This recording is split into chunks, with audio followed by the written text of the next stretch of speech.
who saved his temporary employers from disappearing out the Football League and into almost certain financial oblivion.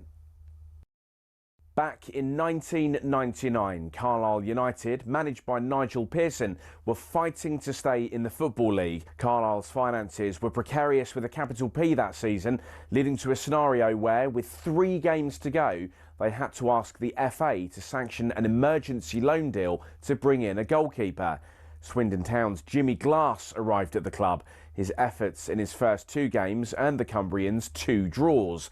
Those vital points meant that Carlisle went into their final game of the Division 3 season, now League 2, needing to beat mid-table Plymouth Argyle in front of their own fans and hope their relegation rival Scarborough didn't win against Peterborough at home. The game at the McCain Stadium finished 1-1, and with the same scoreline at Brunton Park deep into injury time, Scarborough's fans invaded the pitch en masse, believing their Football League status was secure, convinced they'd done enough to stay up. However, there'd be one more plot twist. Carlisle won a corner in the dying seconds, and up came Jimmy Glass. In one of those you couldn't make it up moments, Glass scored from a rebounded header and was promptly swamped by teammates and thousands of fans who quite simply couldn't believe what they'd just witnessed.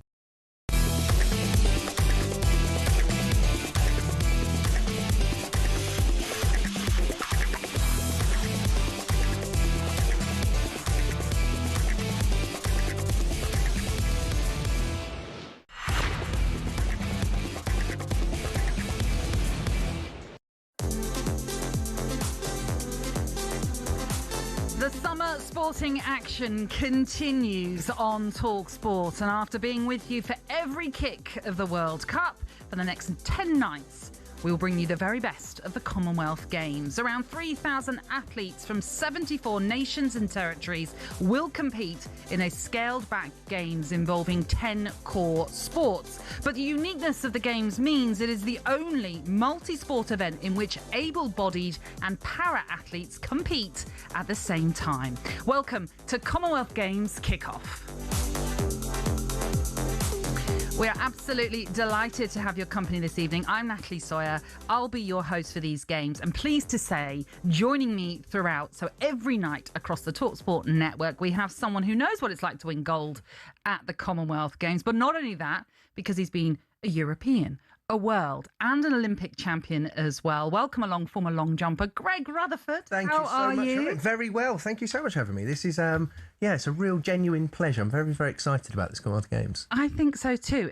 Look, we'll get into the reasons why it's being held in Glasgow later on, because obviously originally it was meant to be in Victoria, Australia, but for different reasons it hasn't happened there. We'll get into that a little bit later on, because really what I want to talk to you about is you and the Commonwealth Games. How important are they to you? They are really, really important. They're very important to me, but they're very important to many athletes. This is where I started. In Australia, 2006, the first major I ever competed in was the Commonwealth Games. And for me as a young athlete, going out in these big stadiums, having some of the big names, and it's not all of the real superstars because it doesn't involve the entire world, of course, but there is so many big power nations from the world of track and field that are in the Commonwealth Games, be that South Africa, Australia, obviously in the sprinting, Jamaica and a lot of the Caribbean countries. So you really do know when you're competing out there, it is against great athletes, but it's just that opportunity because standards are slightly lower. So it means that you can get in if you're maybe not quite qualified for an Olympic Games. But as I say, as a young athlete, so hugely important. You get that chance, you get to blood yourself a little bit, you get to get out there and actually understand what it's like to go into a major championships. I mean, I can only imagine what it's like to compete in any of these sorts of events, whether it's the Commonwealth Games, the Olympics, which we know is a huge, huge scale in comparison to the Commonwealth Games. But as you say, for a young athlete, it's perfect to start your beginnings at something like Commonwealth Games, which is smaller, but also it still has the pressure. Yeah, huge pressure still. I mean, you've got to think, for anybody in the home nations, we are effectively competing on home soil. And I appreciate anybody in Scotland is going to say, well, if you're English, Welsh or Northern Irish, it's not. But you still feel that you get the support. The great thing about Commonwealth and Olympic sports is that the fans really get behind you still. There's not quite that level of tribalist and sort of attacking that you can often get at things like football. Yeah.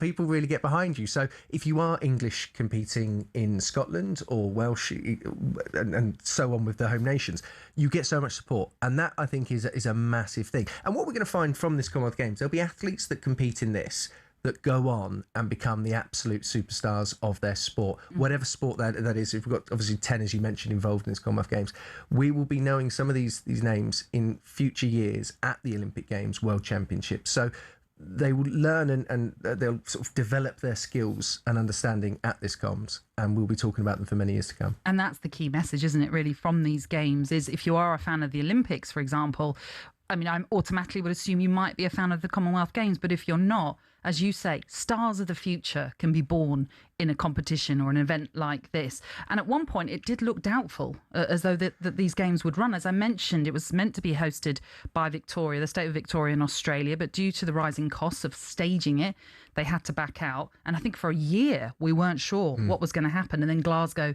stepped in. I mean, just how important is it just for the basics of the Commonwealth and the Games itself that it is on? Yeah, massive. I mean, and the thing is as well, a lot of the athletes would have been planning for it. So the way it works for most Olympic sports is that every year that's not an Olympic year, there's other majors that you're prepping for. So be that a World Championships, a Europeans or a Commonwealth Games, you'll have aims and aspirations going forward. So for it to have just been cancelled would have been really disruptive to a lot of the athletes out there. And also, the Commonwealth Games have been going since, 1930? They've been a staple. There's not many people who are alive now would remember a time when it wasn't on. So it's something that we've grown up with, we've seen, and as I say, we've seen all these stars come through and go on to do great things. So the fact that it nearly didn't happen, I think, was a real difficulty. And I don't think it's because the sports aren't popular, because as we've seen with swimming, gymnastics, athletics, they're really popular sports, especially around the Olympics.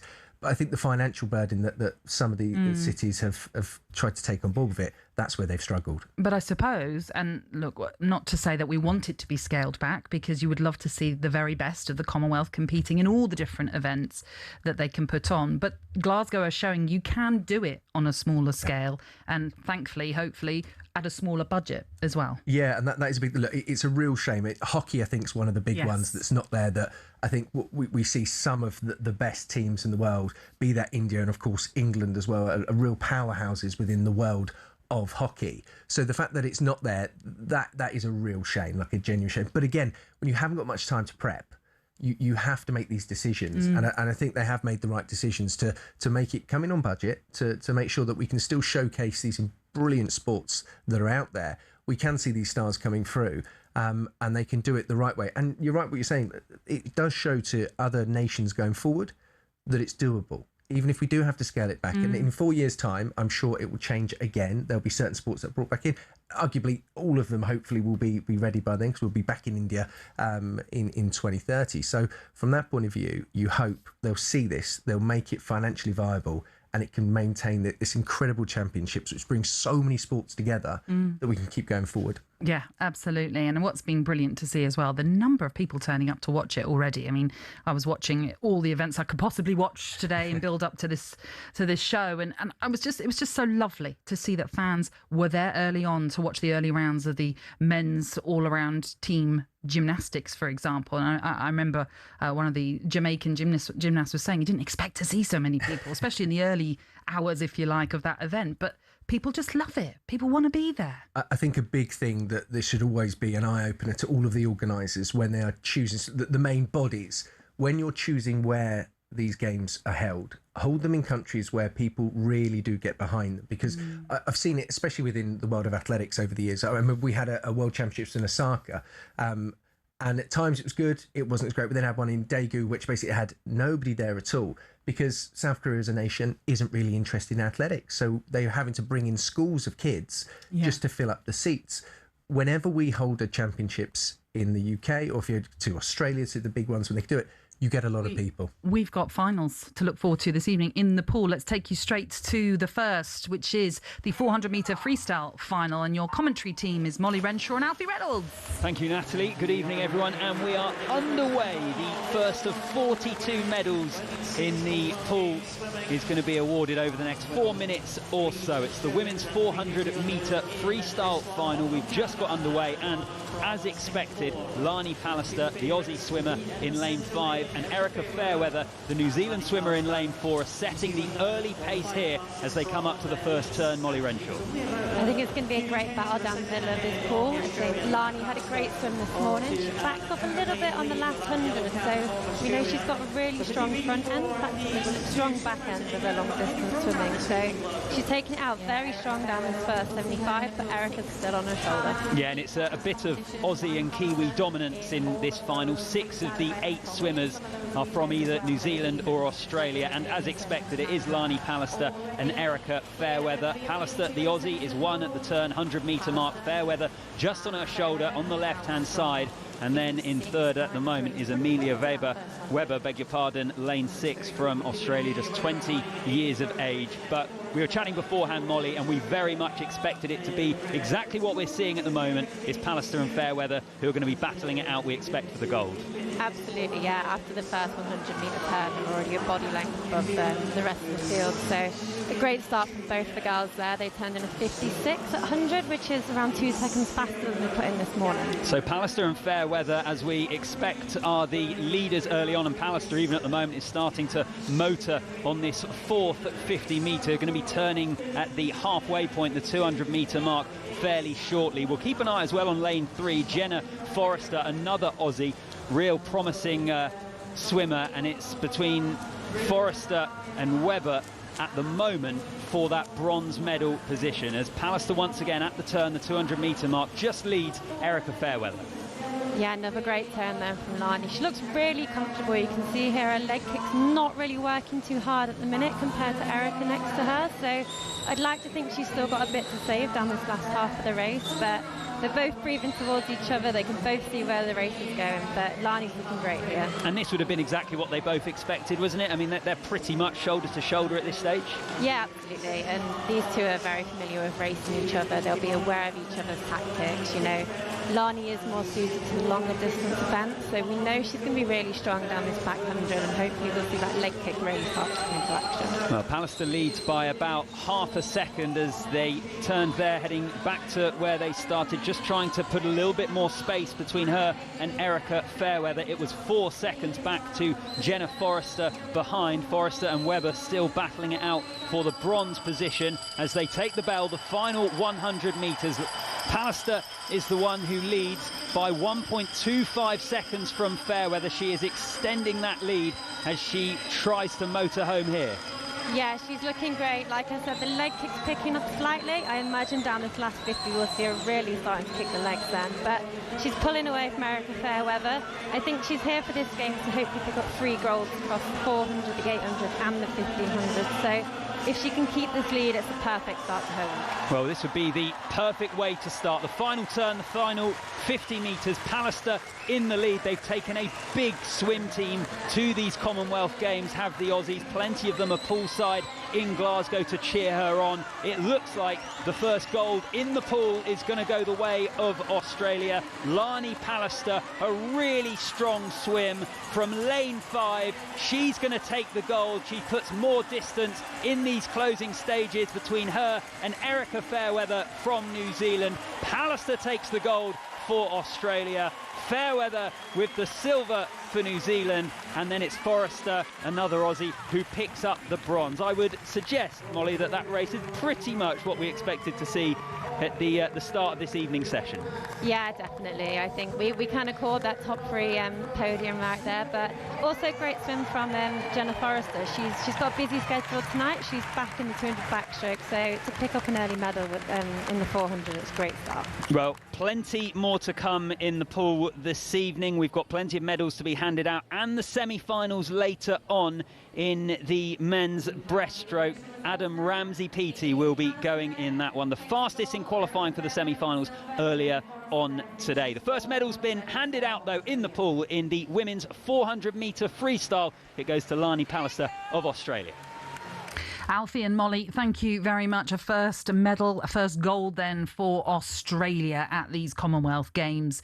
And plenty more action from the pool to come this evening, where 9 medals are up for grabs, or certainly 9 medal events are up this evening. You're tuning into the Commonwealth Games on talkSPORT with BYD. Dare to dream with BYD at the Commonwealth Games.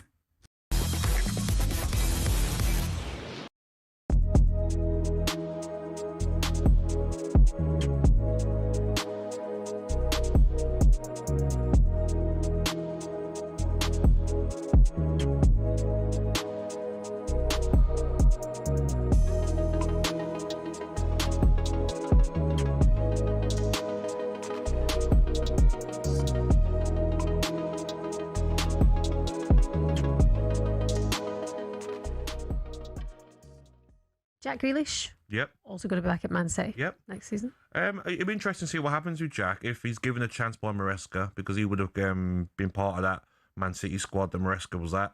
Or will the manager think, no? And will Jack think, you know what, maybe I want to move on? I think it's still early doors. I think we have to see what happens over the next 6 weeks. Still 6 weeks left of the transfer window. Start of September, it closes. I don't see him staying there. I see him moving on. It wouldn't surprise me if he moves somewhere else in Europe. I don't see him staying in the Premier League. So I think he's still got 1 year left, I think, of his contract.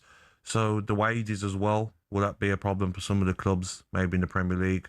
But don't rule out maybe back to Everton. David Moyes loved him. Yeah, he did well there. Yeah, he done very well there. He did well there. Okay, interesting. And then, of course, Rodri, reportedly waiting for Real Madrid president Florentino Perez to sanction his return to Spain. And then there's growing support for the move in the capital after he skipped them to the World Cup. Of course, as well, he's linked to Real Madrid. Do you see that one getting done? It depends, because I did see that from Perez saying that it's not something that they want to do. And I don't think Manchester City are going to let him go on the cheap. I think before the World Cup, they maybe would have negotiated a deal. But his performances in the World Cup was the Rodri that won the Ballon d'Or a couple of seasons ago. That Rodri I wouldn't sell for anything less than 80, 90, 100 million if I'm Manchester City. He's that good. And he's one of them players, Rodri, Shaban, that will play deep into his 30s. Doesn't rely on pace. Very good technically on the ball.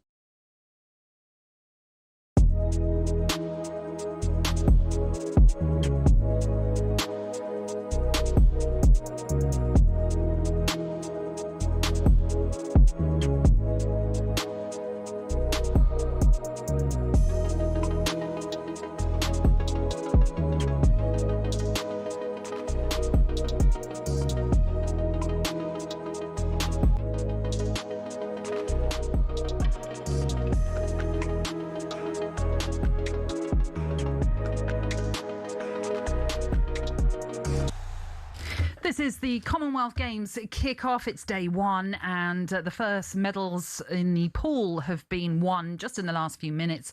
And Australia's Lani Pallister won the women's 400-metre freestyle. Erica Fairweather of New Zealand secured the silver, and another medal going the way of Australia, with Jenna Forrester getting the bronze. All eyes now on the men's 200-metre individual medley, where Duncan Scott and Tom Dean are two names to look out for. So let's hand you back to GB swimmer Molly Renshaw and Alfie Reynolds. Thanks, Natalie. We're just about to get underway. Swimmers will be asked to get onto their blocks in just a moment. Duncan Scott, the defending champion from Scotland, lane 2. Tom Dean from England, he came second in 2022, is in lane 3. We'll also keep an eye out. Lane 5, Max Litchfield from England. Lane 1, Evan Jones from Scotland as well. I'll try and run you through the rest of the interest in just a moment, but we are ready to get underway. The men's 200-metre individual medley final, and we are underway. So Duncan Scott, lane 2, Tom Dean, lane 3. We potentially expect it to be a battle between those two, but let's wait and see. They start out on the butterfly leg of this individual medley. It will be butterfly followed by backstroke into breaststroke and then freestyle, and it does look like Duncan Scott has started pretty well, as has Lewis Clareburt in lane 6 from New Zealand. Great start from all the boys. It's such a stacked field out there. There's so many big names, and I'd like to think Duncan's got this one in the bag. He wasn't quite happy with the swim this morning, so he's made a point tonight. He's out there and he's leading on the backstroke leg. Well, Duncan Scott is really starting to motor on the backstroke leg.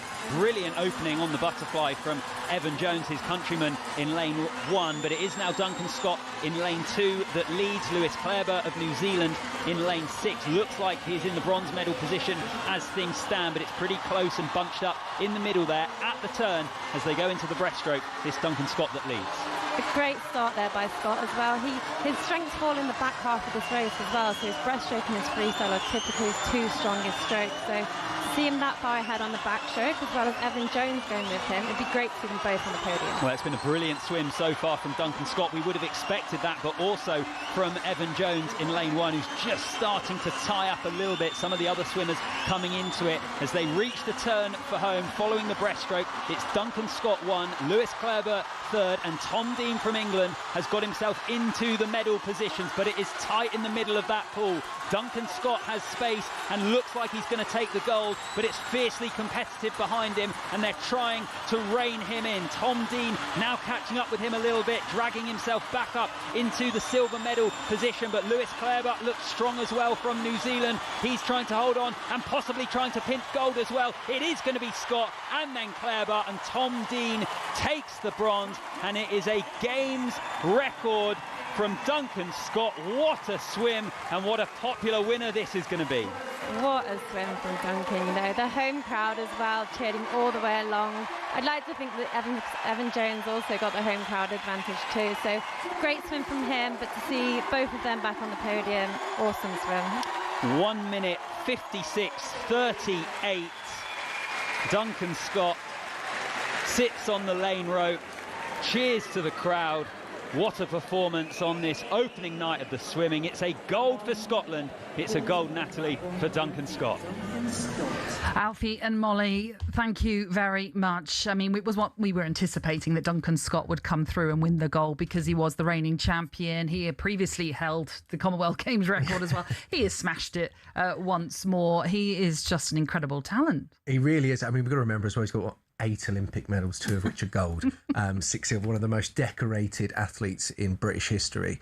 And to do that in Scotland as well, I mean, that makes that bit extra special for him, doesn't it? I mean, imagine that in your home country, say, doing it there. And obviously, he's been around a long time as well now. Like, for him to still be producing these performances after the years that he's been doing it is absolutely fantastic. Yeah, it is a first gold then for Team Scotland, and Tom Dean bagging the bronze, which is another medal for Team England, who we should point out did win a gold earlier on today in the powerlifting lightweight category. It was Mark Swan that won that one, and Olivia Broom in the women's lightweight powerlifting won bronze. So it's been a good day so far for Team England, and it certainly could get better with the gymnastics. We have the men's team final all-around competition taking place. So let's check in what's happening in this one. Georgie Heath can tell us exactly what the latest is. Georgie? Hello, good evening. So currently we are halfway through the 6 rotations. So we've had 3 for each of the sides. At the moment, it's Canada who are looking really, really strong. They're currently sitting top, Australia in second, and Cyprus sitting third. But hot on their heels, England and Scotland coming 4th and 5th respectively, and Wales just behind them. So we head into another rotation. The really fun thing is between each of the rotations, there's this epic light show, which I feel like if you're a gymnast, you probably have to shut your eyes for a bit so it doesn't imprint on your retina. But I don't know. I'm not a gymnast. You've never seen me do a cartwheel, which is probably a good thing. But at the moment, it is the Canadian team who are looking really, really strong. England and Scotland have both had a few troubles so far. Scotland especially on the rings, but they're both finished with those now, and both of them will be heading towards the vault, which is there is a place. There's a lot of points up for grabs here. So heading to the vault for England and Scotland, looking to push themselves up into those medal positions. But Canada looking really, really strong.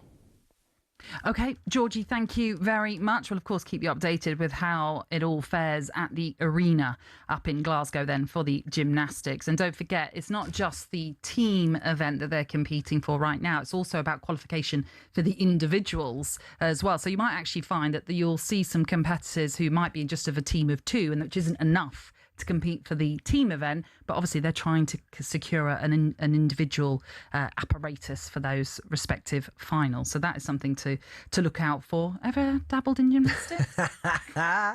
I struggle to touch my toes. So I mean, although now after what Georgie just said, I do want to now see that. I want to see a roly-poly, because if she's mentioning that, and I'm pretty sure it's not referred to as a roly-poly professionally. No, but I feel like we need to get a shot of that at some point. That does feel like it could be a technical term, but it clearly isn't the roly-poly. No, definitely not. I don't even know if I could do one now. I think I'd be too scared. You know, as you get older, you just suddenly think, oh no, I can't do the basics anymore. Yeah, I think something might crack or go something slightly wrong. Exactly. That's like most things I do now. Literally, I mean, I've managed to tear an adductor once, bending over in a chair, literally a chair like this, so I have to be careful, reaching down to grab a pencil, so I can hurt myself doing anything.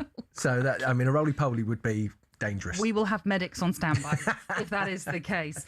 Look, there's so much for us to keep you on top of, because there is more powerlifting to come with the heavyweight divisions, with the men's and women's, and there are Team England athletes to look out for. There's boxing as well, which isn't just in the sort of early stages of that. It's not in contention for medals, but we'll keep you on top of that, and we'll continue to take you back to the pool as well. But just gives us a bit more time, really, to talk to you, Greg Rutherford, because as we were talking about, you and I spoke already about the importance of the Commonwealth Games, but we have seen a number of big name withdrawals, unfortunately. And when we're talking about Katarina Johnson-Thompson, Dina Asher-Smith, some of the more later withdrawals, Matt Hudson-Smith, Daryl Neater, Amber Anning, Keely Hodgkinson, again, another big name to miss out on these games. And a lot of it is down to the focus of the European Championships that are coming up in just 2 weeks' time.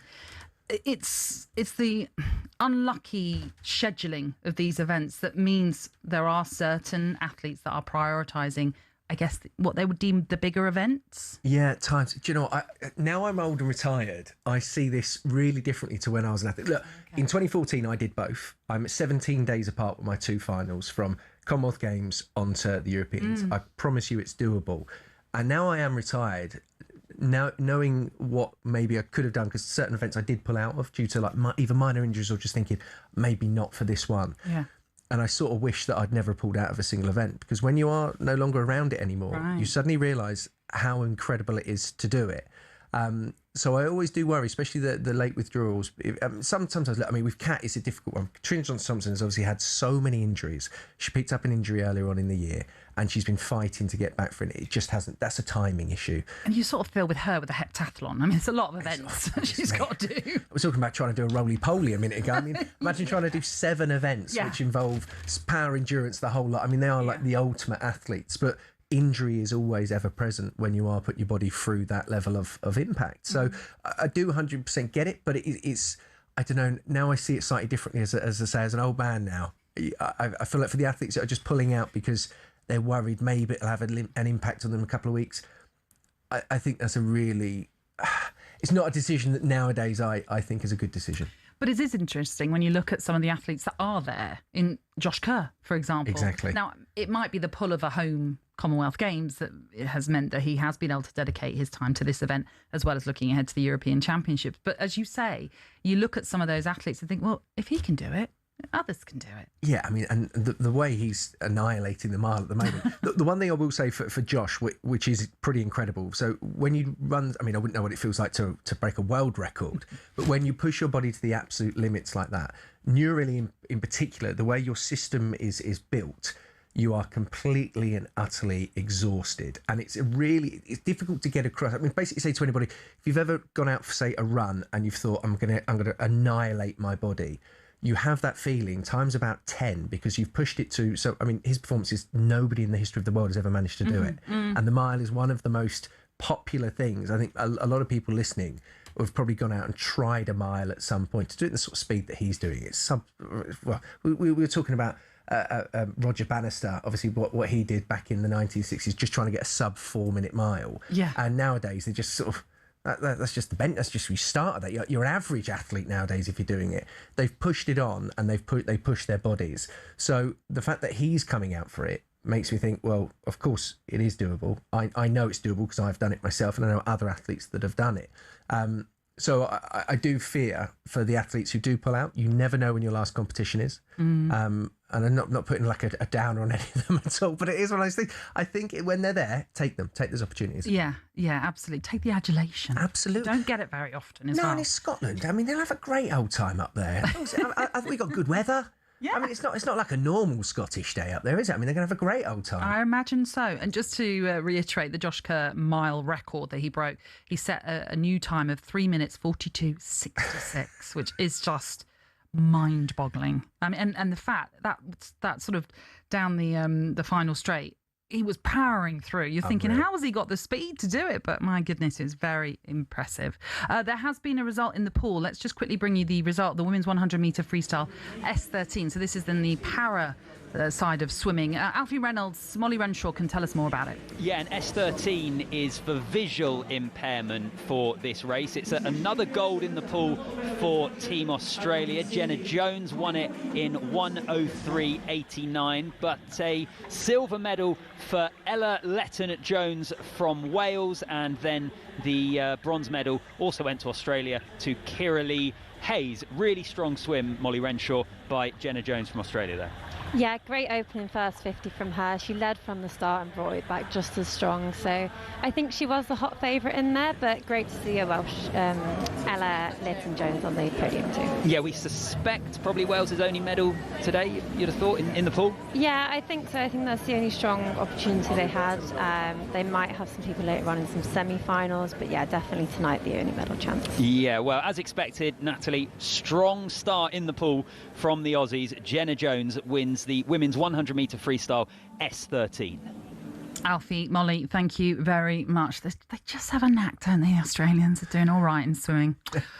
On the way, we'll bring you the result of what happens in the equivalent and the men's category of the S13 100-metre freestyle final. That is to come. But also in action, we'll hear about the women's 200-metre backstroke final. Adam Ramsey-Peaty will be going in the men's 100-metre breaststroke semi-final. We'll check in with him as well a little bit later on. But you're going to be kept on top of everything here on the Commonwealth Kickoff Show.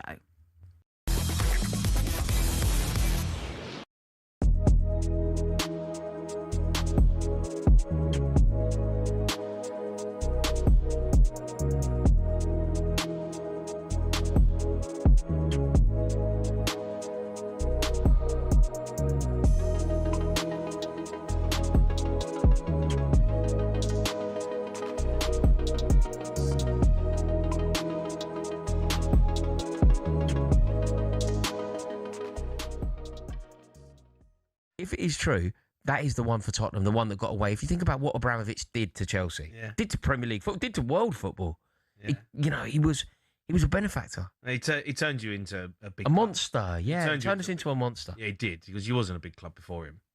He was an average size club. I mean, we certainly, if you want to do this, which I don't suggest you should, but if you want to do this, in the 10 years prior to Abramovich, Chelsea won more than you've won in the Premier League era.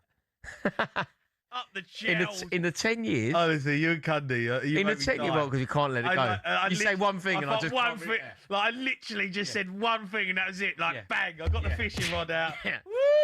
In the 10 years prior to a big one. You have. In the 10 years prior to Abramovich taking over Chelsea, so just go the 10 years prior to that, Chelsea won more than Tottenham have in the entire Premier League era. So you want to, when that run. Would you win the Cup Winners' Cup?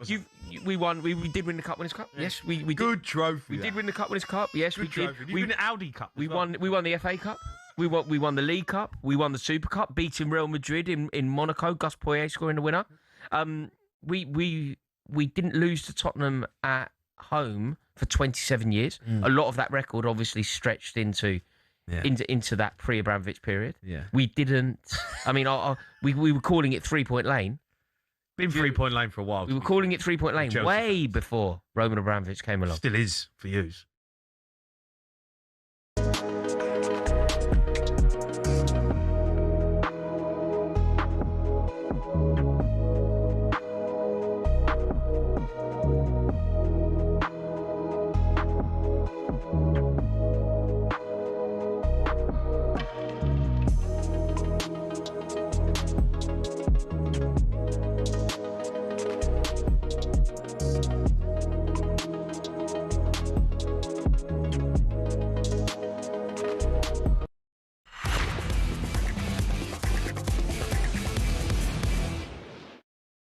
This is the Commonwealth Games Kickoff Show, and we're going to be bringing you a nightly show across the talkSPORT network through the entirety of these Commonwealth Games. And I'm going to be regularly joined by Greg Rutherford as well. And it's been an eventful day so far. 14 medals have been up for grabs throughout the course of this day, with obviously still more to be won in the sense of not all 14 have been won as of yet. But Team England got their first gold on the board when Mark Swan won the para powerlifting, and he caught up with talkSPORT's Michael Waydock afterwards. It's absolutely massive. It feels absolutely incredible. It still hasn't sunk in that I've won. In the back room there, after coming out after my third lift, I thought I was third. Like I was expecting a bronze medal because I didn't get it, but I didn't actually know that my coaches were playing games, and so I actually won by the second one. So, mate, it's a massive surprise, and I think that's why it still hasn't sunk in. You don't mind, of course, because you've got the first medal of the Games. First time ever a para sport has been the first medal event. What does that mean, first of all, when parasports are such centre stage at these games? Well, it's absolutely massive. Like I say, it's huge. It's nice that everybody has the opportunity to go first, you know, like, but our sport happened to be first, and it wouldn't really matter if our sport wasn't first, like parasport wasn't first. Everybody, whether you're para, able-bodied, absolutely everybody deserves the opportunity to be here. I was with your team boss, Johnny Ryle, the chef de mission this morning. He said momentum was going to be very important for Team England. You've given them the perfect start, literally the perfect start. Yeah. Well, hopefully this gold medal absolutely helps everybody, and hopefully it motivates them to not go down, get on, and win some more. You're done, so you can enjoy the rest. But first of all, how do we celebrate tonight? I know you've got lots of friends, family, supporters here. What are you able to do? Obviously, after all the media commitments and stuff, then we'll be going out for a meal most likely. And yeah, I don't know. We'll play it by ear. We've done all the hard work. We've competed now. Now it's time to set myself free a little bit and have a bit of fun. And just finally, how sweet is it to have the gold, silver 4 years ago, silver at the Paris Paralympics, and now the gold medal? There's a special different currency about gold, I guess, as an athlete. Yeah, it's absolutely amazing. It's absolutely amazing. Like, this is the start of many, hopefully. Great to hear from Mark Swan there. Not long after his gold medal win, the powerlifting team from England added a bronze through Olivia Broom in the women's category as well. Just to pick up on what Michael Waddock and Mark Swan were talking about there, the fact that you get a medal early on, how much of a momentum sort of swing does that give a team, whether it's Team England or even Great Britain when it's the Olympics? Yeah, so an anecdote I've got of that and feeling the pressure that comes with that as well. I remember my first Olympics 2008, Philip Sado, the triple jumper, coming up to me because I was on the first 2 days saying, go out there and get a medal and get us all fired up and ready to win more. I was so young. I mean, it was the worst possible thing to say to a 21-year-old at their first Olympic Games under the stresses and pressures that you have. But a lot of athletes and people do feel like that. It's like, right, we'll get things going. You feed off of the energy, but it can go the other way as well. It's as it did in that circumstance back in 2008. But it is a big thing. Once you start seeing people winning medals and seeing how the crowds are responding and everything else, you do want that. Like you look at it and you think, I want a bit of that. I want to do it. And you raise your game a little bit more, which I think is always a big thing. So seeing that, people going and going, right, I'm going to do the same now. I want to have my moment. I want to stand on that podium. I want to hear the national anthem, and I want to get my medal. So it does definitely help, but maybe don't throw that pressure on a 21-year-old at the Olympic Games. We're going to come to a young competitor in just a moment, but before we do that, let's cross back to the pool and bring you the result of the men's S13 100 metre free. Molly Renshaw and Alfie Reynolds can bring us up to date. Yeah, gold for South Africa. Nathan Hendricks wins it in a time of 54.54. There was a silver medal for Stephen Clegg of Scotland in 55.16, and then Matthew Redfern from England picked up the bronze in 56.86 seconds. Molly Renshaw, Hendricks did similar to what we saw in the race before, that led it throughout and was able to hold on for gold. Yeah, he had a really strong first 50 and just managed to hold off Stephen Clegg on that second 50. Stephen, very well known for having a really strong back end, so I was rooting for him to come back and get the gold, but he settled for silver and England picked up the bronze. Yeah, and I just want to point out, Stephen Clegg takes the silver. He's from Scotland. His brother James Clegg was also in this race. Unfortunately, wasn't able to get a medal, but there are a couple of female swimmers, sisters, but there's some split family loyalties. Do you want to tell us about that? One competes for one competes for the other? Yeah, so it's a bit of an odd one. It's not one I've seen before, but the Schlossum sisters in the pool. So we have Leah and Cara, and Cara this week is representing Scotland, and Leah is representing Team England. So definitely the first time I've seen that, but an interesting mix. I'm excited to see what country the family is supporting. That was just about to say that. I'm so intrigued as to see how the family are going to split their loyalties there. So that's one to keep an eye on for maybe a little bit later on and later in the week. But in the men's 100 metre freestyle S13, gold goes to Nathan Hendricks from South Africa. Brilliant. Thank you very much. More action from the pool to come. And not that long ago, around about 15 minutes or so ago, we heard Duncan Scott come through to win gold in the men's 200 metre IM. Very much expected. He was the reigning champion and was the Commonwealth Games record holder as well, which he broke in this final. He caught up with talkSPORT's Michael Waydock. Duncan, first of all, for you personally and for Team Scotland, off the mark with the gold, how important is that? Yeah, I think, like, you know, the way the schedule's put together, and you're wanting to start off and get good momentum for the team, and you know, there's a reason why the 2IM was on day one, and that was my job, to try and get the team off to a good one. So yeah, I kind of felt a little bit on my shoulders, but look, championship final, you just want to get your hand on the wall, and you know, I got the job done. And another gold medal. You always seem to win them at the Commonwealth Games, of course. Does it get boring? No, not at all. You know, there's no, I don't really. It's not really for the things like that. You know, it's like the continual improvements, kind of the thing that I love about the sport. You know, whether, you know, trying to execute every 4 years, and then within that, every 4 years of Commonwealth Games as well. So, you know, they're the two ones that I love: Commonwealth Games and Olympics. And fortunately enough, I've been able to execute at both of them. And we'll see you shortly in the relay. What are you going to do now? Yeah, we'll see. That was Michael Waydock then in conversation with Duncan Scott, the Commonwealth Games 200 individual medley champion once more. And there is a small matter of the 4x100 metre freestyle relay that is to come.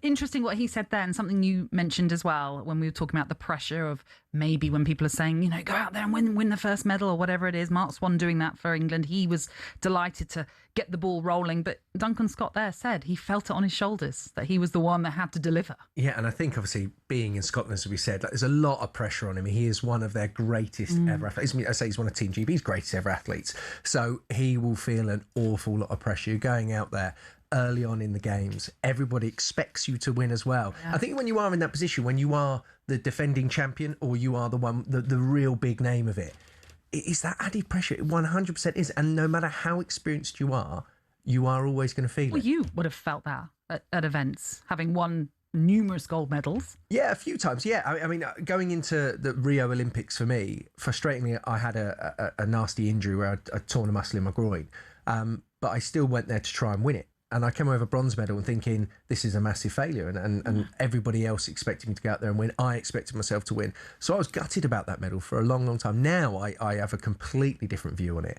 But at the time, it was really difficult. And actually, when we mentioned at the start of the show about where it started for me, my first ever Commonwealth Games in 2006, that ended in absolute misery where I ruptured a hamstring in the final, which was sort of snowballed part of my career, to be totally honest. That was what kept happening for the first few years of my career. But I was out there. I saw this big opportunity as a real youngster. I probably added way more pressure than I needed to on myself, but went out there, ruptured a hamstring. That was that done, and I had to watch as other people went out there and won their medals, and I didn't feel like I had my chance. Yeah, that's really hard when you pick up an injury in a final as well, like you say. But talking of ages, a story that you noticed in the swimming not so long ago. Well, yeah, so I was sort of just flicking up while the swim was ongoing, and then I saw a young Australian swimmer, and I say young because incredibly young, and I had to check this with you as well, because I sort of seen it, I was like, maybe I've got this wrong. Is she in the 14th place? But there was a Mia Hogan of Australia who was 14 years old competing. But then what I've now done, and I'm going to put you on the spot ever so slightly, because I think we're going to have a bit of fun early on here. Okay. How old do you think, so 14 is obviously incredibly young, how old do you think the youngest competitor in the Commonwealth Games ever is? Oh, that's a tricky one. I'll have to think about it. Okay. I mean, I would hazard a guess it's younger than 14. It's younger than 14, I can tell you that much. Well, I mean, I would say 12. 12 would be my guess. 12 is a very good guess, but it's wrong. Is it? It is 11. Wow. 11 years old. And this was just where I've written down it. So Anna Hersey, she was 11 in the doubles table tennis for Team Wales in 2018. What? How good at sport are you if at 11 you get to compete for your country at a Commonwealth Games? But also, I imagine there's a huge height difference at 11. I mean, I'm assuming, unless she was very tall at 11, when you're playing with your teammate, unless height isn't that relevant. I don't know. I mean, height, power, all that sort of stuff, I'm thinking. She's clearly a remarkable... Yes. I wonder if I'll find out if she's either here or if she's still playing. I mean, I've got an 11-year-old. What year was that? 2018, so it wasn't that long ago. I've got an 11-year-old son, and I mean, asking him to put his shoes on is difficult enough. So the idea of him turning up for his country and playing any form of sport at the moment, no hope. Now, on the flip side of that, what about the oldest? Oh, here we go. What do you reckon the oldest is? Gosh. Oh, goodness me. The oldest competitor ever at Commonwealth Games. I mean, it's going to be something silly probably, but I will hazard a guess at 53. 79. Seven. Who are they? This is in the full ball shooting. Robert Pitcairn in 2018. 2018 is an interesting Commonwealth That was the Gold Games. Coast, wasn't it? I was meant to be there as well, and I had to pull out due to that was due to injury, not due to save myself for anything else. I can't go back on what I've said. But yeah, and the oldest gold medalist is George Miller, 75 and 8 months old for Scotland in the bowls. I should have thought about the bowls, shouldn't I? Which is underway, that competition, by the way, in the Commonwealth Games. Something we'll, of course, inform you about when we know more about it, of course. There's lots going on still. We still need to be tracking what's happening in the men's team event in the gymnastics. There's boxing to come. There's more from the powerlifting as well, where England, Scotland have their chances in the men's and women's divisions. That's the heavyweight. And there's lots more as well that's ongoing. 3x3 basketball. That's a really interesting one, isn't it? I've tried it as well. Oh, and what's that like? It's incredibly intense and like it's so. I mean, basketball within itself is incredibly fast moving, a lot going on. When it's just three of you, obviously on effectively less than a half court. Yeah, it's tiny. It's a lot going on there, and I did it for the last Commonwealth Games, not to compete, just as like a promo for it. I got the odd elbow in the face. And found I wasn't particularly good at it. I can jump just about, but the rest of it, you need to be able to actually shoot and defend a bit more as well. But very good fun, very intense. I can imagine. And it's only the second time that's in a Commonwealth Games. It was successful in Birmingham in 2018. They brought it back. And every single category, as in men's, women, the wheelchair men, the wheelchair women, they all compete in this one as well. So that is something that we will obviously bring you up to speed with once we know more as well. OK, you're tuning into the Commonwealth Games on talkSPORT with BYD. Dare to dream with BYD in the Commonwealth Games.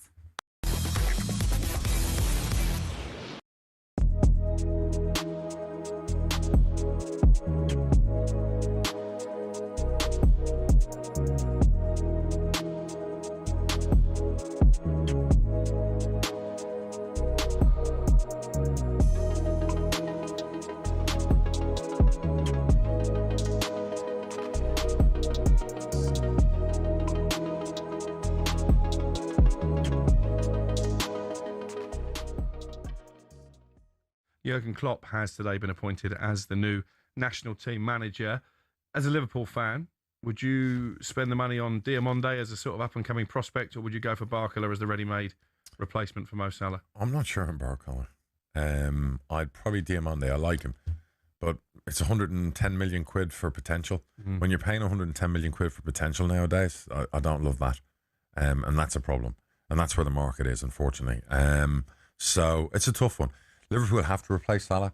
They need wide players. Now they're talking about some player from Monaco who's probably would have been fifth choice at the start of the summer. So Liverpool fans would probably spontaneously combust if that's the only signing that came in those positions. I don't think they'll get him on there. I think that's PSG all over.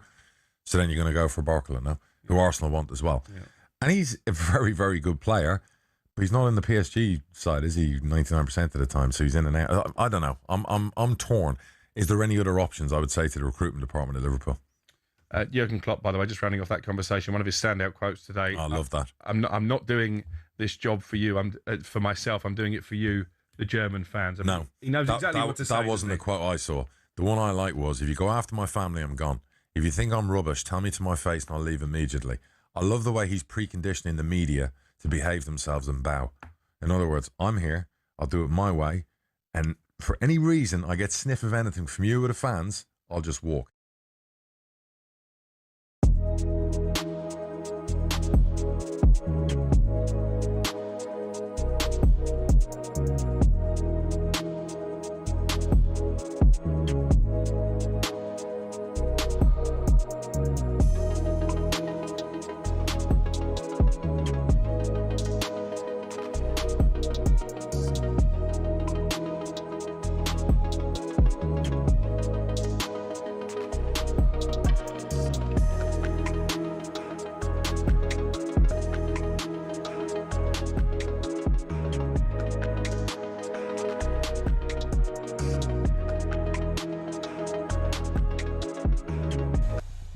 Yes, this is the Commonwealth Games kick-off show. We're with you nightly throughout this tournament and this incredible event, which combines able-bodied and para athletes at the same time. So it's not an individual para sporting event as well as able-bodied. They compete at the same time throughout this competition, which is absolutely brilliant.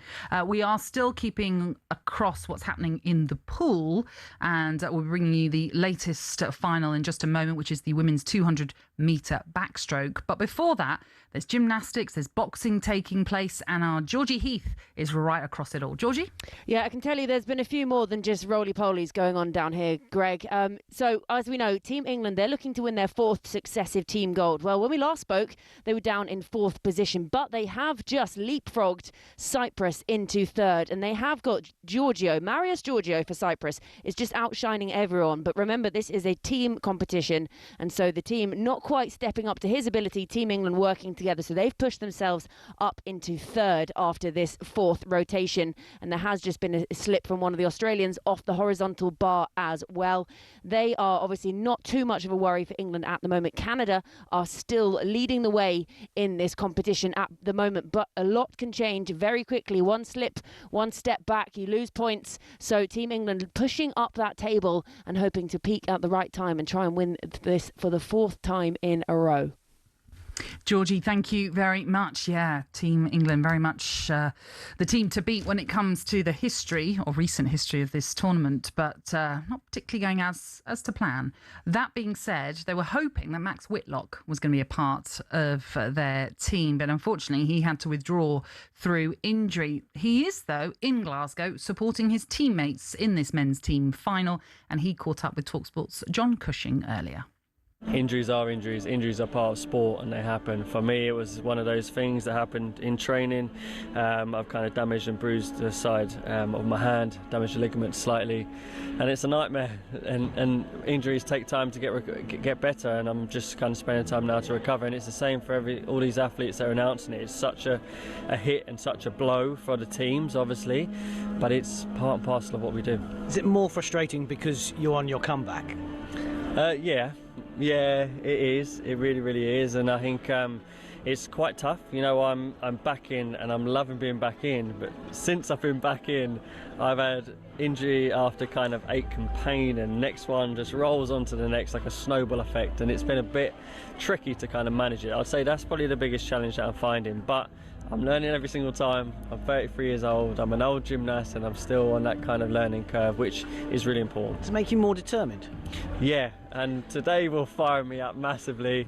I'm determined to make sure that I can get back from this, get my hand better, because right now I can't even weight bear on it, and it's just impossible. And that's why I had to withdraw.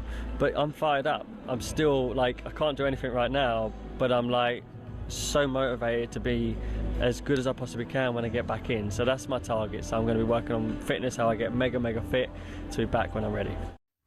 He's a fascinating story. I mean, he's so successful as a gymnast, and he's won 3 Olympic golds, 2 of them on the pommel horse, 1 on the floor, was at Paris, then decided to retire, and then within a year, just over a year, he then thought, no, I'm going to come back. Did you ever have that? Did you retire? I think, I'm not ready, and Yeah, I mean, I stupidly decided to go at the bobsleigh instead.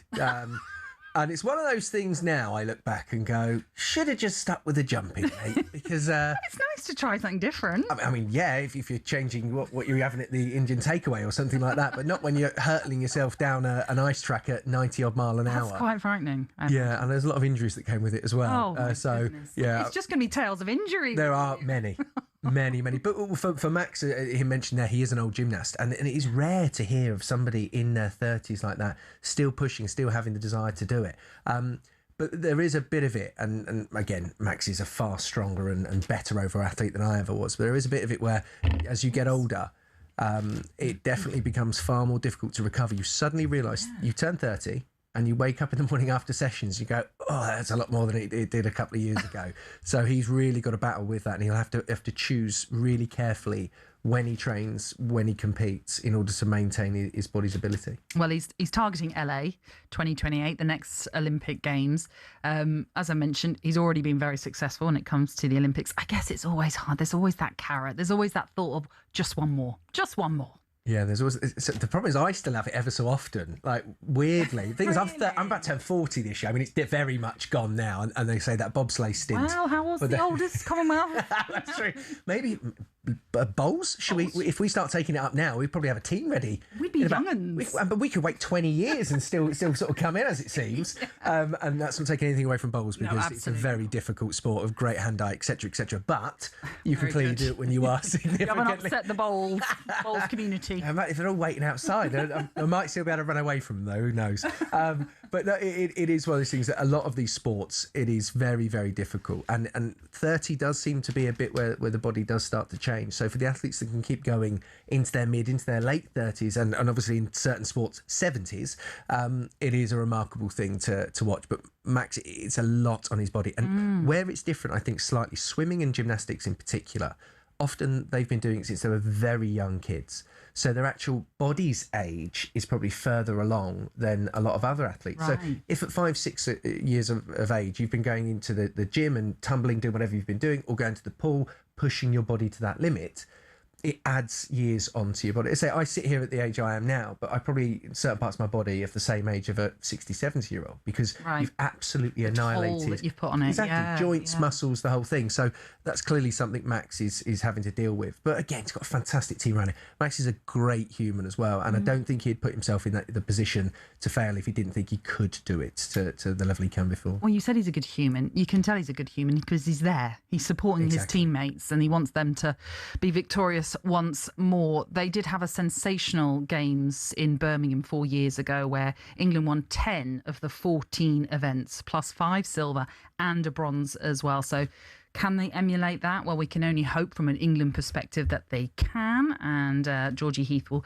keep us regularly updated on what's going on in this men's team event. They've just held the medal ceremony for Duncan Scott when he won the 200 individual medley. And boy, was he singing out the flower of Scotland. Tom Dean took a bronze in that race as well. Lots for us to keep you up to speed with. There is plenty going on what is day one of the Commonwealth Games.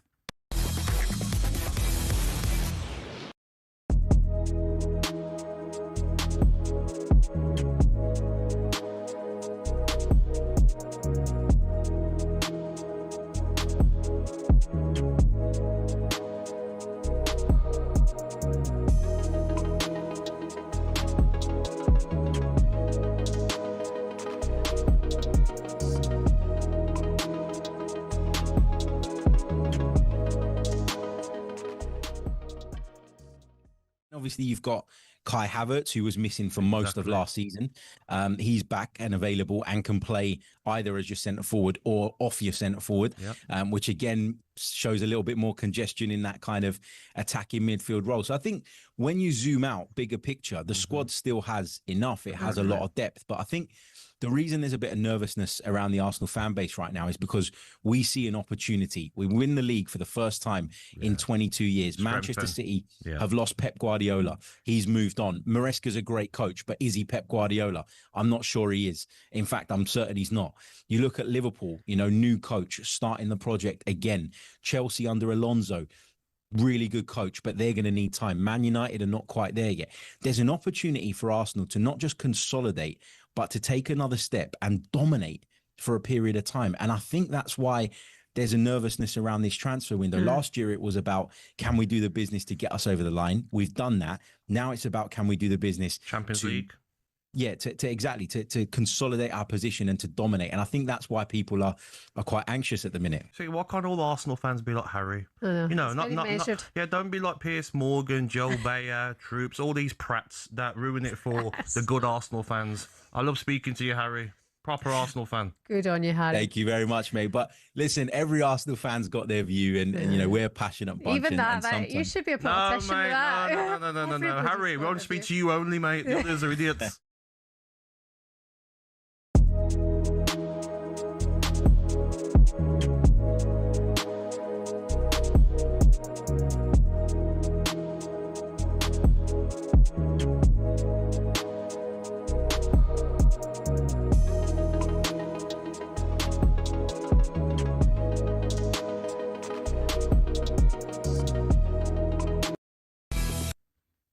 Okay, this is the Commonwealth Kickoff show coming to you live this evening. We're going to take you straight back to the Tollcross International Swimming Centre for the latest final. It's the women's 200 backstroke, and you're in the company of GB swimmer Molly Renshaw and Alfie Reynolds. Yeah, and some Scottish interest in this one. Lane 6, Katie Shanahan. Lane 5, Holly McGill, also from Northern Ireland. Lottie Cullen in lane 7, and Grace Davison in lane 1, and we are ready to get underway. The women's 200-metre backstroke final at the Commonwealth Games Glasgow 2026. They are in the pool. They are ready to push off. And as they get ready to take their marks, we are underway. 200 metres. We'll keep an eye on McGill and Shanahan. That Scottish interest, but it is a strong start in lane 1 for Northern Ireland for Grace Davison. Alongside her, Iona Anderson from Australia has also begun well, as has Hannah Fredericks, another Aussie, who is in lane 4. It is going to be Fredericks who approaches the first turn in the lead, but Shanahan has started well, may well be in second here, Molly. Yeah, Fredericks looking great down that first 50. Awesome underwater off that wall. You know, the swimmers are allowed 15 metres off each wall, and they really want to make the most of it on the backstroke strokes. So Katie Shanahan also looking great. She does have the fastest PB in the field, so I'd love to see her pick up another medal. Yeah, she wasn't actually quite in the top 3 there, Shanahan. She is in amongst it. It continues to be Fredericks that leads. There's a strong swim in lane 8 from Madison Krieger, the Canadian swimmer, right on the edge, just doing her own thing. She looks strong at the moment and remains in 3rd. But once again, Hannah Fredericks leads, and Katie Shanahan has pulled her up into the silver medal position with a little under 100 metres to go. Yeah, great turn there from Katie. She's just 0.8 behind Fredericks, so she's holding a really strong position. She does typically have quite a strong back 50, so interesting as we come into this last turn what's going to happen down this last lane. Well, Katie Shanahan picked up the bronze medal at the Commonwealth Games in 2022. She is fighting for another medal here. The final turn, Fredericks from Australia leads. Shanahan for Scotland is second, and Krieger from Canada is in 3rd. It looks like it's going to be between these 3, but a really strong swim from Jenna Forrester, the Aussie, on the outside lane from Fredericks as well. She's moving into position and starting to challenge her Aussie teammate. Shanahan is moving as well. This could be really, really tight. Fredericks is starting to tire. It's an excellent swim from Forrester on the final 50 to put herself in contention. Shanahan is moving as well. This could go all the way down to the touch. Shanahan can't quite get it. The silver medal for Katie Shanahan. Gold goes to Jenna Forrester, who was superb in the final 50, and Hannah Fredericks holds on to take the bronze. A brilliant swim from Katie Shanahan. Molly, she just couldn't quite get the gold. Yeah, absolutely gutted for her, but she'll be so happy with that. The time is pretty good, and it's an improvement on her last Commonwealth Games, but what a final 50 for Jenna Forrester. You know, she's just off the 400 freestyle, so we know she's got a really strong backhand, a lot of aerobic capacity, but she came out of nowhere down that last 50 and absolutely smashed it. Can we just have a moment, a pause there to remember this? We were laughing a moment ago because we were watching her pick up her bronze medal from the 400, the race that started this session. She's swam that race, got a bronze, gone through the medal ceremony, had to dash back and then get ready for this race, and then swims that to pick up the gold. I mean, that is unbelievable. Yeah, I'm very impressed, and 200 backstroke is such a tough event on the legs. So we mentioned a lot in the 400 freestyle that we felt they were holding off the legs, so maybe that's the reason why. But you know, she had a great start to the session with the 400 freestyle, and she's just riding that high and that momentum, and she's such a versatile swimmer, so I'm really excited to see what she'll do this week. Superb swim then from Jenna Forrester. She wins it in 2:08.17. Katie Shanahan the silver in 2:08.54, and Hannah Fredericks picks up the bronze medal in 2:09.02. It's another gold in the pool. Jenna Forrester takes the women's 200-metre backstroke. Alfie and Molly, thank you very much. So, whilst that was ongoing, Greg, who has obviously informed us that he is injury prone, is now going through cramp of his hamstring. Yeah. So he is now standing in our studio, right? I'm going to say I'm just standing for Jenna Forrester, just saying such a great performance. I'm just going to stand up and take that in for a minute. Anybody's had cramp before, they'll feel my pain. And it was while you were speaking a moment ago, and it just hit me, and I nearly yelped very loudly down the microphone. I thought I better not do that, but it is starting to ease a little bit now. Wow, there we are. That's never happened to me live on air before, so that's a new one. Well, anyway. you did say that you can injure yourself just like that, and that's what's happened. And you'll be delighted to know that your friend is now joining us. I'm sure he's revelling in this now, because someone who, again, has won a Commonwealth gold before joins us. It's Ewan Thomas, the sprinter. How are you, Ewan? Oh, I'm better now. I'm so sorry. Don't. This is absolutely genius.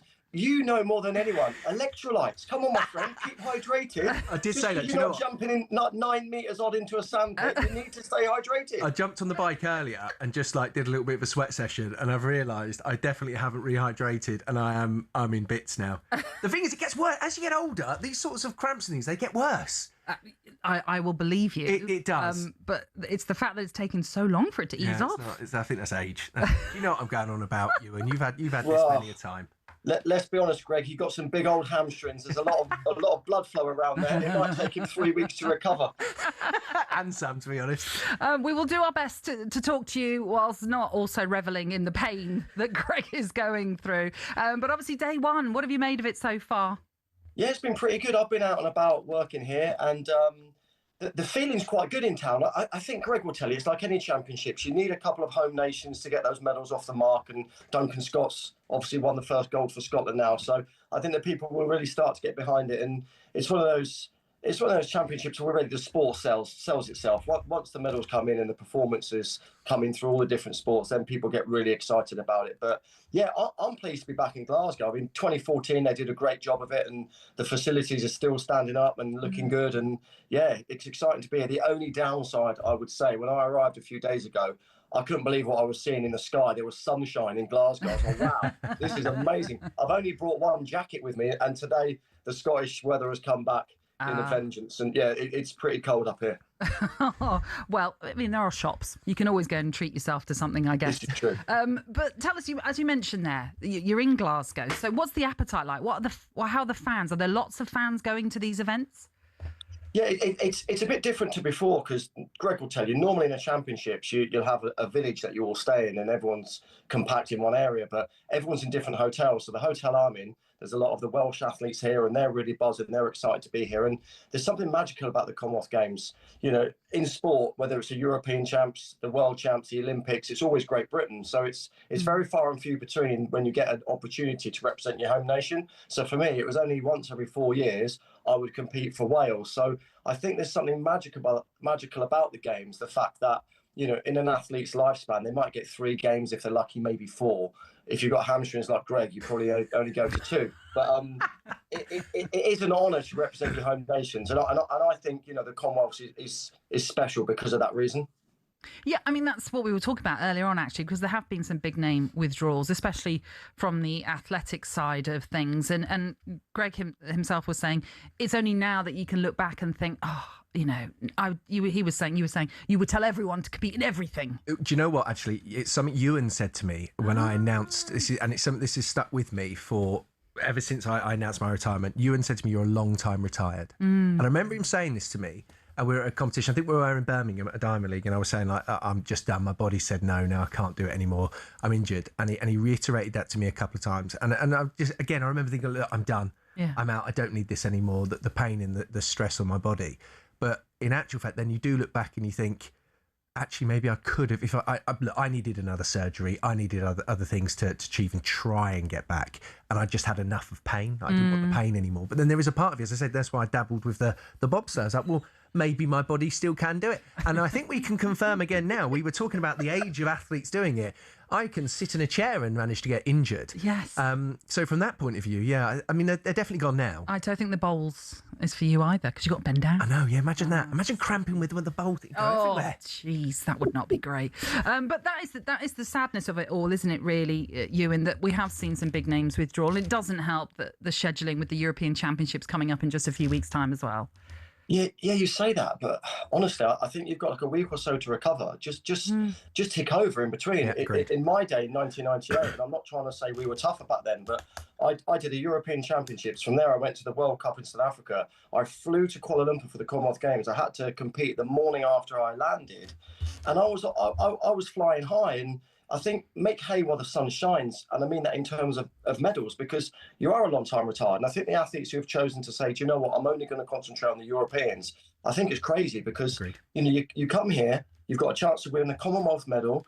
You go home for a week or so, you recover, you tick over, you get physio, you're back out again and you get another medal. It's no harder than really training. I mean, training in athletics, I think, is harder than competing. You train hard to compete smart. So if I was a fit athlete at the moment and my body was okay, I would definitely be doing the Commonwealths and the Europeans. Do you think as well, Ewan, that there's often pressures from sort of management and certain coaches and things that see certain things in a different way to the actual athletes themselves? Because I think a lot of times I thought, do you know what? Yeah, I could do this. I could do this indoor major, or I could go on to whatever else it be. And then others go, oh, no, we want you to be safe for that. We want you to be healthy. And it's other people making decisions for people's careers, which actually probably isn't what the athlete always wants.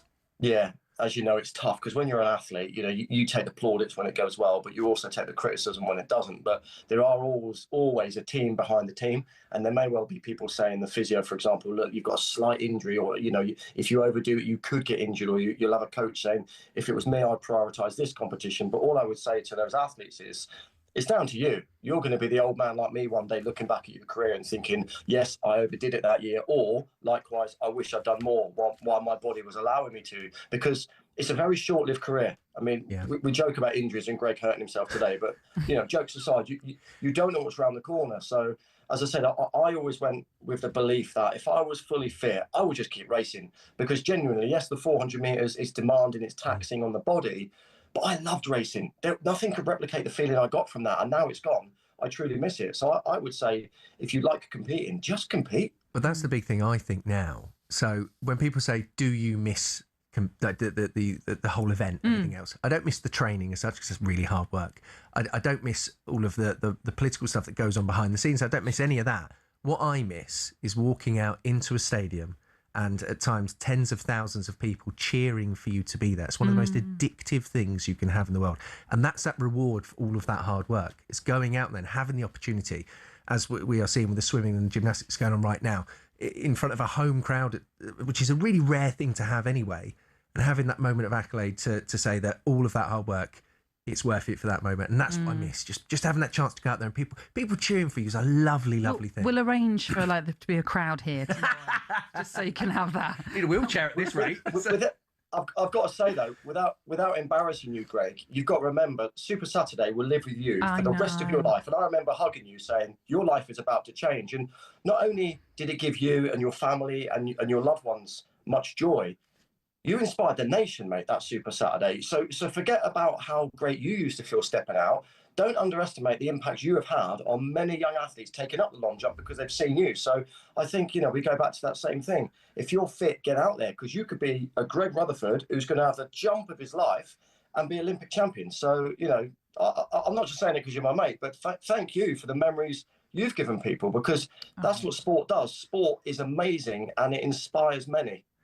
Ewan was one of my first hugs after as well. I was in the mix zone. And he gave me a really big hug, and I'd spent my entire career being called Baby Ewan. So, and I still get it to this day. We have like a running joke, which actually I've got to send you a video, haven't I? About basically either he's called Greg or I'm called Ewan. So, but he's just been very nice. Don't plant that seed, because I'm now going to get confused. But let's be honest, Greg. That's why you're there and I'm here. We've never been seen in the same venue. This is true. In the flesh This together. is very true. Ewan, just very quickly then, looking ahead to the athletics, the track and field. What are you most looking forward to? Who should we be looking out for? I think if you're talking international stars, which we will be, I would go someone like Shericka Jackson, the Jamaican sprinter. You're talking about an Olympic champion and someone who has clearly put these Commonwealth Games high on her priority list.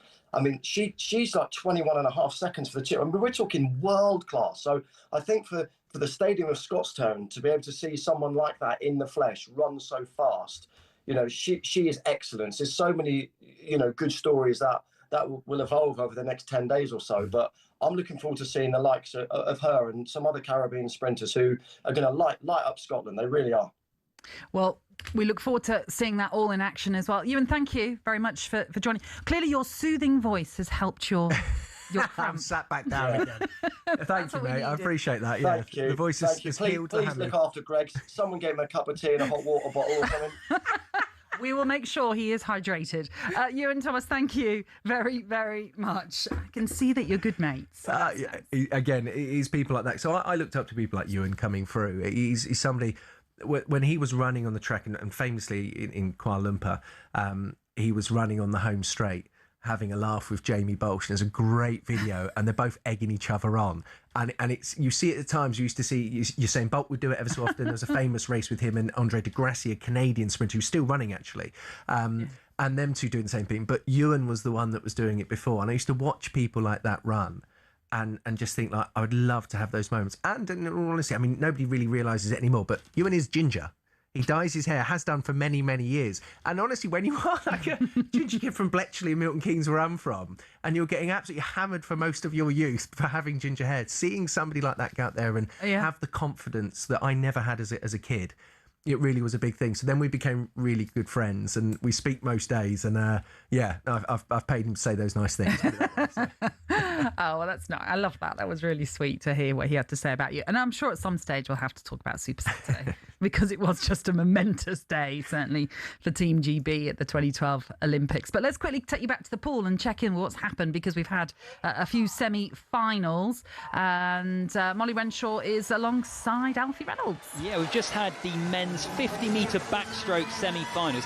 Blistering second semi-final. It was won by Peter Kurtzier from South Africa. He swam a Commonwealth Games record of 24.29. We're also going to have 3 English swimmers through to the final. Ollie Morgan, Cameron Brooker and Jack Skerry all made it through, and Scotland's Matthew Ward gets in as well. The other 3 swimmers, I beg your pardon, that will be in that final: Ruad van Reenen from South Africa, and then Isaac Cooper and Henry Allen from Australia. But Molly, it is all about Peter Kurtzier and 24.29 in the semi-final.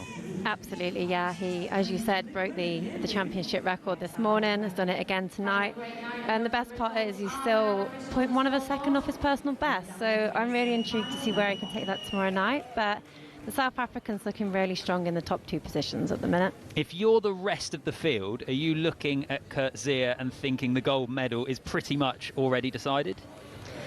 It's hard to say yes or no. You know, the 50 is such a technical event, and it only takes for one small thing to go wrong to mess up the entire 50. So I think Oliver Morgan's in a great position. He's got a great lane for tomorrow night's final. I'm sure he'll have a lot of confidence taken from that swim. So I wouldn't say it's a sign-off that Peter will get the gold, but it's looking pretty good for him. Yeah, very impressive swim indeed. So that's the men's 50-metre backstroke semi-finals, won by Peter Kurtzier, but 3 English swimmers will be representing in that final. Alfie and Molly, thank you very much. What a day it's turning out for Peter Kurtzier. As Molly was just reflecting there, twice now he has broken the Commonwealth Games record in his semi-final as well as his heat earlier on, 24.29. That is just ridiculous in the 50-metre backstroke. Yeah, I think a lot of people genuinely struggle to run that fast. So that would be me. Really, well, definitely me at the moment. As I say, this cramps is not completely eased up. But again, this is what a major can bring out of you. It's the time to perform. All of the training has been geared towards these moments, going out there and performing at your very top level. They'd have tapered their training to it, so it would have been slightly lighter, so it wouldn't have been as intense getting to this point. So it means your body's in normally the best shape it can be, and then you have an opportunity to swim, run, do whatever it is, but do championship. That's an impressive thing. But doing 2 in a day, that's very impressive. Certainly is. And on the way shortly, Adam Ramsey-Peaty, as he's now known, is going to be action in the semi-final of the 100 breaststroke. Don't forget, he is the world record holder, and he was the fastest in the earlier heats as well, as he swam sub 1 minute in that race. So we'll hopefully bring you that as well on the Commonwealth Games on talkSPORT with BYD. Dare to dream with BYD and the Commonwealth Games.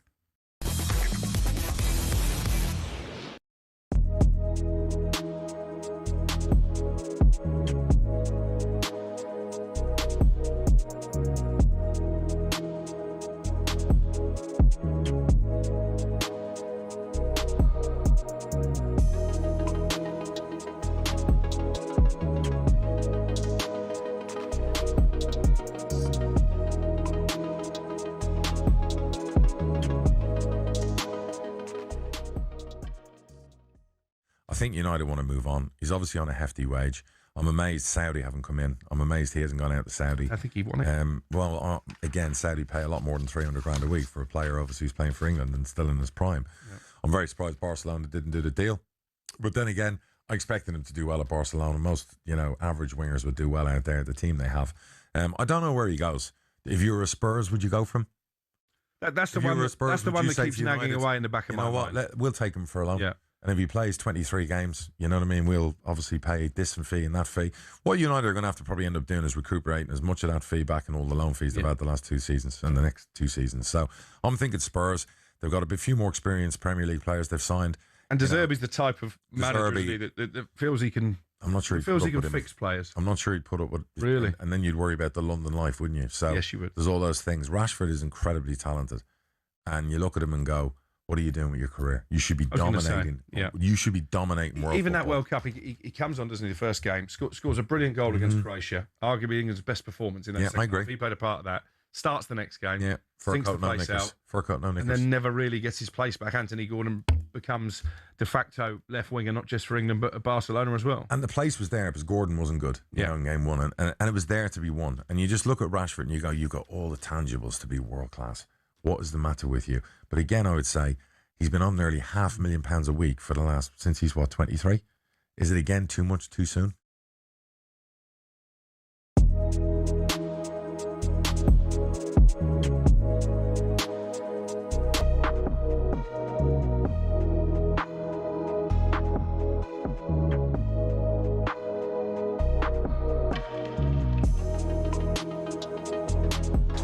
This is the Commonwealth Kickoff Show. Delighted to have you alongside us on what is day one of these Commonwealth Games in Glasgow.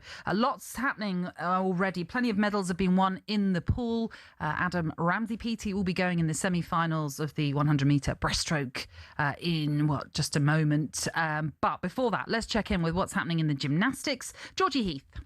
Yep, Team England are on the charge here, going with 2 rotations still to go. They'd put themselves up into second, and now on the floor, absolutely flying. Luke Whitehouse has just booked himself a spot in the individual floor final as well. That goes with his vault and his pommel, so he's having a good day out.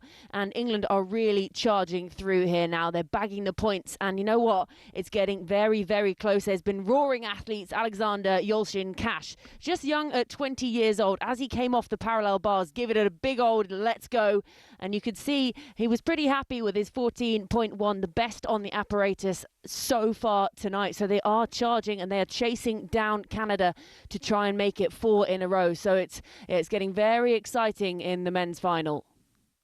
Georgie, thank you very much. OK, fingers crossed then for England that they can do it once more, backed by Max Whitlock as well, who's had to withdraw from these games through injury, but he decided he would still make the trip up to Glasgow to support his teammates. As we've mentioned, we've had a lot of pool action this evening, and Duncan Scott was a winner, of course, in the 200 individual medley.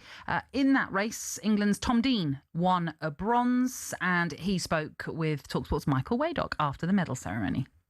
Well, Tom, the medal ceremony has just taken place. I guess you probably didn't want to hear Flower of Scotland, but just reflect on the evening for you so far. I'm really, really happy with it. I was saying earlier, to stand on the podium next to Duncan at the Commonwealth Games and get another medal after what's been a really tough season is incredible. And, you know, there was a lot of Scottish support, but there's a lot of English support out there, my family, my friends, and Flower of Scotland, you know, I'd rather be here in Jerusalem, but it's a great race. When you say it's been a tough season, what have been the challenges? I made a big change in my training centre after Paris, so I've actually moved up and training with Duncan, so we are going head-to-head every day, so I knew what he was going to bring, but, you know, it's been a season that's tested me like no other with, you know, battling a shoulder injury for the last 6 months, so to be able to not only race here but win a medal, I'm really, really proud. And the Commonwealth Games, I know we've spoken before at Birmingham, for example, always an important event on your calendar, and therefore to get on the podium with the challenges that you talk about as well, very important for you individually and personally. Yeah, I don't think I don't think all athletes agree with me with, you know, how strongly I feel about the Commonwealth Games personally. It's a massively important part of my calendar. You know, bar the Olympics and the World Champs, for me, Commonwealth Games is right up there. So, look, I look forward to it every 4 years. I love representing England just as much as I love representing Team GB. So for me, it's massively, massively important. Other competitions are great, but I get a real sense of pride as an Englishman for stepping out with the white and red. Bronze tonight, more to come this week from you? Hopefully so. Got a lot more races in the pipeline, so fingers crossed. Tom Dean there in conversation with Michael Waddock, and as he says there's plenty of opportunity for him to improve perhaps upon that bronze medal that he won this evening. And interesting that he's training alongside Duncan Scott now, which is probably, you know better than me, but when you've got someone who's such an elite at their sport like Duncan Scott is, to be able to train with them regularly, that's only going to push you and hopefully make you better. Yeah, it can work both ways though. I once had another British long jumper join a group for me back in 2008, I think it was, and it didn't go particularly well. It's just the competitiveness became too much. Okay. Just everything. It was then a little bit sort of aggy here and there, and it was a bit. It was interesting for me. I always felt like I could switch it on and off. So if I was at a competition, I'd always want to win. If I was in training things, I want to push myself as hard as possible, but I don't want to fall out with you over taking a bit too long in the weight room, whatever it be. But again, these guys, and I know the pair of them, they're really, really lovely blokes, and I think from that point of view, they're so together as a team. The swimming team is a fascinating entity because they obviously compete against each other, but then when they come together for the relays, you see such a level of togetherness which you don't see in lots of other sports. I mean, we have the relay in track and field, but the amount of times I'm sitting there watching going, they do not like each other at all. That's interesting. But you see it in swimming, they seem to always be sort of close, which is great. And I think for Tom, he's obviously going up to train with Duncan. He knows how good he is. He is the most decorated swimmer in British history. So it's the right place to be around. The coaching system clearly is working. Yeah. And as long as they still can get on and everything else, I think it'll work beautifully for the pair of them. Interesting. I love that, how you can detect if chemistry's not quite right. Yes, Yeah. and it can really derail things. So, yeah, but I think they'll be fine. Okay. Just to bring you up to speed with other things that have been happening in Glasgow, the boxing has begun. It is the early stages of it, nowhere near the medal events as of yet, but so far so good for England and all of their boxers that have fought today. So Lauren Mackey won her opening round of 32 in the bantamweight 54 kilogram division, as she won in a unanimous points division. Ellis Trowbridge won the men's equivalent, as he won that after the referee stopped the contest. He had 2 knockdowns in that for round 1, so it was quite an easy victory for him in the end. Disappointment though for Northern Ireland's Louis Rooney. He lost his first round fight, so he bowed out at the round of 32 stage at the same weight of the 55 kilogram of the bantam weight. There's also been a victory for Lucy Kings-Wheatley as she strolled through, again, a unanimous 5-0 points victory for her in her opening bout of the women's lightweight 60 kilogram round of 32. Lots more are taking place this evening. We will continue to keep you up to date with how they're all faring. But when you go back to Paris, and actually a little bit later on, we're going to be joined by Lewis Richardson, who won a bronze medal in Paris. If you remember, it was a small team that they sent out, but it seemed every boxer in their first fight bowed out. And it was just disappointment upon disappointment. Of course, they would feel that as well. But Lewis Richardson did come away and win a bronze medal. But just to get over that first hurdle often is the biggest thing sometimes. Yeah, absolutely. And in a sport like that, I mean, it's very different to anything I mean, I ever have experience. I mean, the fact that you've got somebody else in front of you that's effectively trying to put you out of action, I think that is a really different mindset with all of it. And it can just take one wrong position. I mean, like, again, you can pick up an injury or something, but I mean, one wrong position and that's lights out, isn't it? So if you get it slightly wrong, it can go very, very wrong. So I think as a sport, I mean, it's a remarkable thing to watch, and it really is. And the athletes that have to step out there, incredible. But again, incredibly difficult. Yeah. Adam Ramsey-Peaty is due out in the pool soon as he contests the 100-metre breaststroke final. But before that, there has been other action for us to keep you up to speed with. So let's take you back to Alfie Reynolds. Yeah, we've had the women's 50-metre butterfly semi-finals. The fastest swimmer was Australia's Alex Perkins in 25.48. But Scotland and England will have some representation in that final. They're going to be hugging the edges of the pool because England's Eva Okaro qualified as the 7th fastest and Scotland's Lucy Lucy Grieve was the 8th fastest. Molly Renshaw watching alongside me. Eva Akaro, many people won't necessarily have heard of her. She's one of the younger members of this Team England and when she represents Team GB swimming teams, but just 19 years old, a real one to watch for the future. Yeah, absolutely. And she's suited more so to the sprint freestyle events. So she'll be leading off Team England in the 4x100 metre freestyle relay later this evening. So a busy evening for her. I imagine she'll be getting away, trying to get a bit of a swim done and then heading straight to the call room. But yeah, like you said, very young prospector swimmer, and great to see her there in the final. And interesting as well that she's training out in the States at the moment rather than being based in the UK. Natalie, as you mentioned, coming up next, it is the men's 100 metre breaststroke semi-finals, and Adam Ramsey-Peaty goes in the second of those. He was the fastest in qualifying this morning. We'll be keeping an eye on that. Alfie and Molly, for now, thank you very much. Yes, we'll definitely keep you posted on how Adam Ramsey-Peaty gets on. You are tuning in to this championship, Commonwealth Games kick-off show on day one of the Games.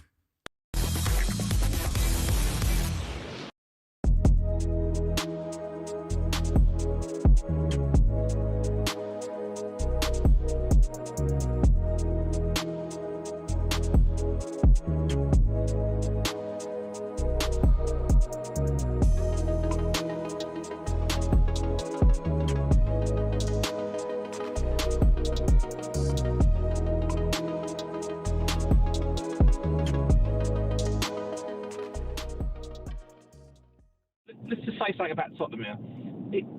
It's a big conversation because obviously it's about trophy wins, European Cups, all of those sort of things come into it. But in the modern world, it also comes down to support base. Money is so much involved, and Spurs are a big club, full stop. Of course, we're above someone like West Ham. We have got more support. He had you above West Ham globally. Well, I know, but he was almost fighting with that. You could also look at a support point of view globally. We would make Chelsea look tiny. They have had more recent success. Facts, they've had more success. But we also got to think about Tottenham history. First team to do a domestic double. First team to win the European Cup. We have history that can't be ignored in the same way that sorry, Aston Villa. Without being pedantic, people will be shouting at the radio, European Cup, not the European Cup. A European Cup, yes, apologies. That's all right. And so I think that history is important, it really, really is. And I don't want to sound like I'm banging on about the past. We know what we've been. I'm a realistic Tottenham fan, I've seen it. Arsenal are a big club. Hate saying it, they're a big club. Bigger than us. I've got to say that as well, and that's going to upset people. Rich, could you do me a favour then? You rate them 1 to 4 first. It'll have to be Arsenal. Okay. Gives me the up, but there you go. Then who? And you're not. It's controversial. I'm going to put us above Chelsea and then West Ham at the bottom. You think Spurs are bigger than Chelsea? As a club, as a supporting club, and all internationally supported, and all their clubs, 100%, yes. And history, yes.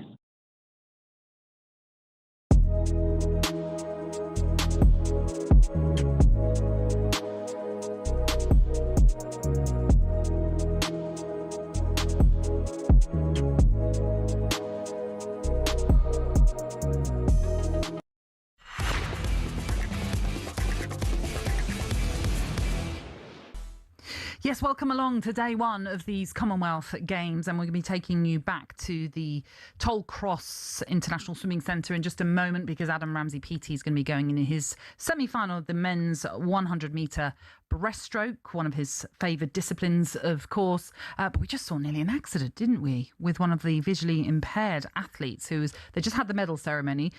They're coming off, and there's a bit of rigging perhaps from a camera that she nearly walked into because, I mean, there was no one to guide them. No, and it took the other medalists from Australia to then help and sort of, prep her for it, really, and get around it. So I'm sure that's something that they would have noticed and will change because you can't be having things. You can't just go from a medal and then partially garrot yourself as you're going around because it was literally at that sort of angle. Yeah. So, less than ideal.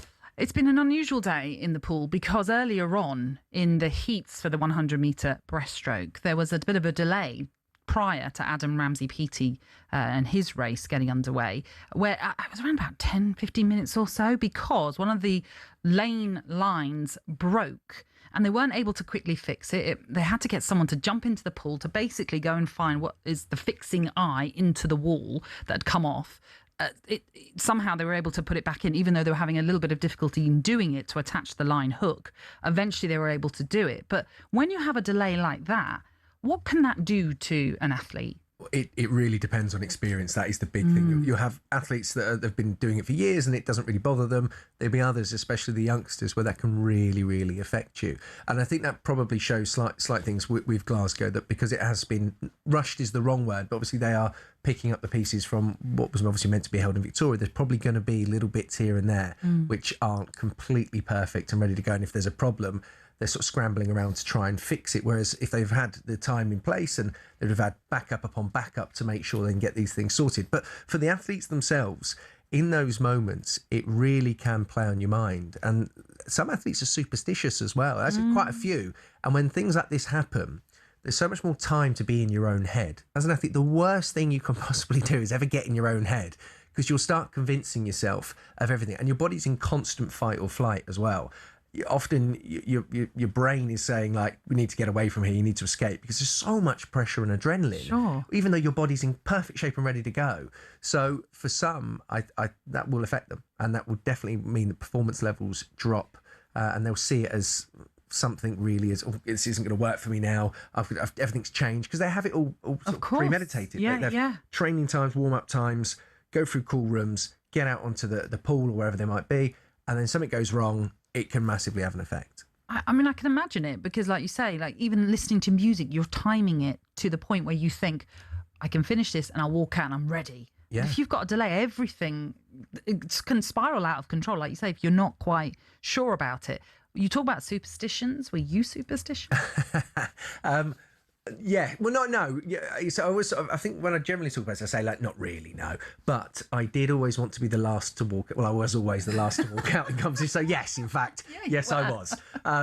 And I think this stemmed from, I've mentioned it previously, that my great-granddad was a professional football player 100 and odd years ago. Well, it's actually, he retired 100 years ago this year. So long before it was what obviously it is now. But he was the same. And I think what happened was, somebody had told me this when I was very young, and it just sort of stuck with me. So I always wanted to be the last to go out. But the problem is with that at times, if you are too long to go out, I had a couple of competitions where people went, oh, he's not here. He's not. And actually on TV they've gone, oh, and actually, it looks like Greg's not here. He's possibly pulled out due to injury. And then I sort of come running out, because others may want to do the same thing. So you might. That's what I was also going to ask. Because what if there is someone else who equally has to be the last one out? You have to just take slightly longer in the toilet. So what the way it generally works in these big stadiums is that you have your different cool rooms, and then they'll normally have some toilets really close to where you have to come out, because obviously it's the last chance. And field events, you're out there for a couple of hours often. So you can go to the toilet, but you don't really want to interrupt it. So you want to try and finish off and go sort of get ready, and then you're done. You're emptied. You don't need a wee or whatever while you're going through it. So I could use that as my excuse to be the last going out. That again, someone else could do that. In my head now, I'm picturing you actually sitting on top of a toilet, so it doesn't look like you're in the stall. So that person then walks out thinking, I am the last one. I can confirm that never happened, but I think that probably would have happened. Yeah, I mean, it did become. I don't know. I think because a lot of athletes just want to get out there, crack on, and whatever else. And I think because I'd obviously turned it into a bit of a thing, but I'd never particularly. I had the other athlete that obviously needed to go to the loo, so you would sort of time it a little bit there, like wash your hands a bit slow or whatever. But yeah, I never had to battle it for that place. But it was something that maybe if I did, I would have fisticuffs before we go out and exactly. a long jump. It's not really seen with It's the mind games you got to play, and there is a lot of that. Oh, I'm sure there is. But equally, do you not think there might have been people that were like, he has to go last, everyone. He's a prima donna.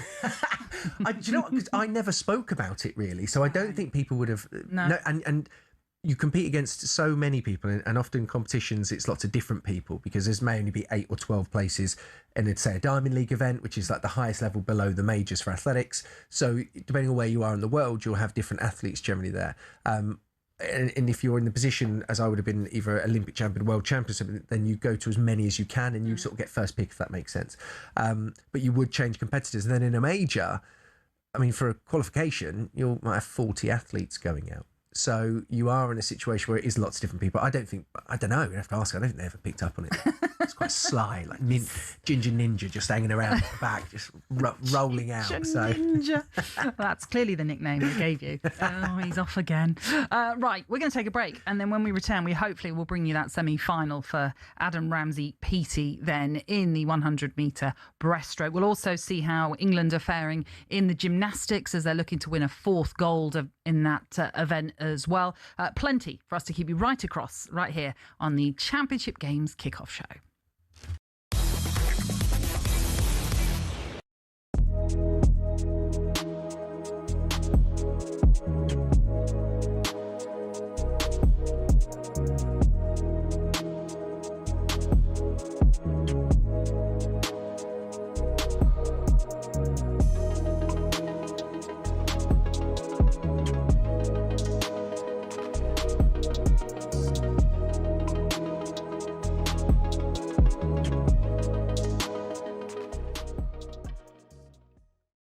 Chelsea can't win a league. If Arsenal don't win it, I think Chelsea, with Xabi Alonso, No. Chelsea need to be one of the teams dreaming. One of the teams, look, a front line of Pedro, Esteval, Palmer, Rodgers is capable of scoring enough goals to win the league. If we now bring in Lacroix, bring in John Stones, sign a new goalkeeper, all of a sudden you're looking at a team with 1 game to play a week. You're looking at a team that could potentially win a league title. Mate, you're talking guff. No, that's not. That's you're not very rational chap. Rory, you're not winning the league. We are unlikely to win it, but we are one of the 5 teams that can legitimately be considered capable of winning it. No, you're not. We are 100%. No, you're not. No, you're just a biased Tottenham fan. No, you are not in the conversation to win the league. We are. You are. Let's get Champions League. That's your aim. That's the primary aim because Arsenal are going to win the league. What I'm saying is, if Arsenal don't win the league, right? You've got Liverpool, Man City. So just forget Arsenal. Arsenal, it all goes wrong. They shoot themselves in the foot. It goes as wrong as it went for Liverpool. Look, that won't happen. I think Arsenal will win the league. Let's just pretend they don't. Arsenal are not champions. Who are? The answer to that question is Liverpool, Manchester United, Manchester City. No, it's not Man United. Liverpool, Chelsea. No. Yes. No, it's not. Well, you don't think Man United can win it? No. Of course they can. No, they can't win the league. They can't. Based on the fact it's the second season of them, they've now got to deal with Europe. They've got to play, double the amount of games that they played. Nobody accrued more points than Manchester United after they played 40 games. Yeah.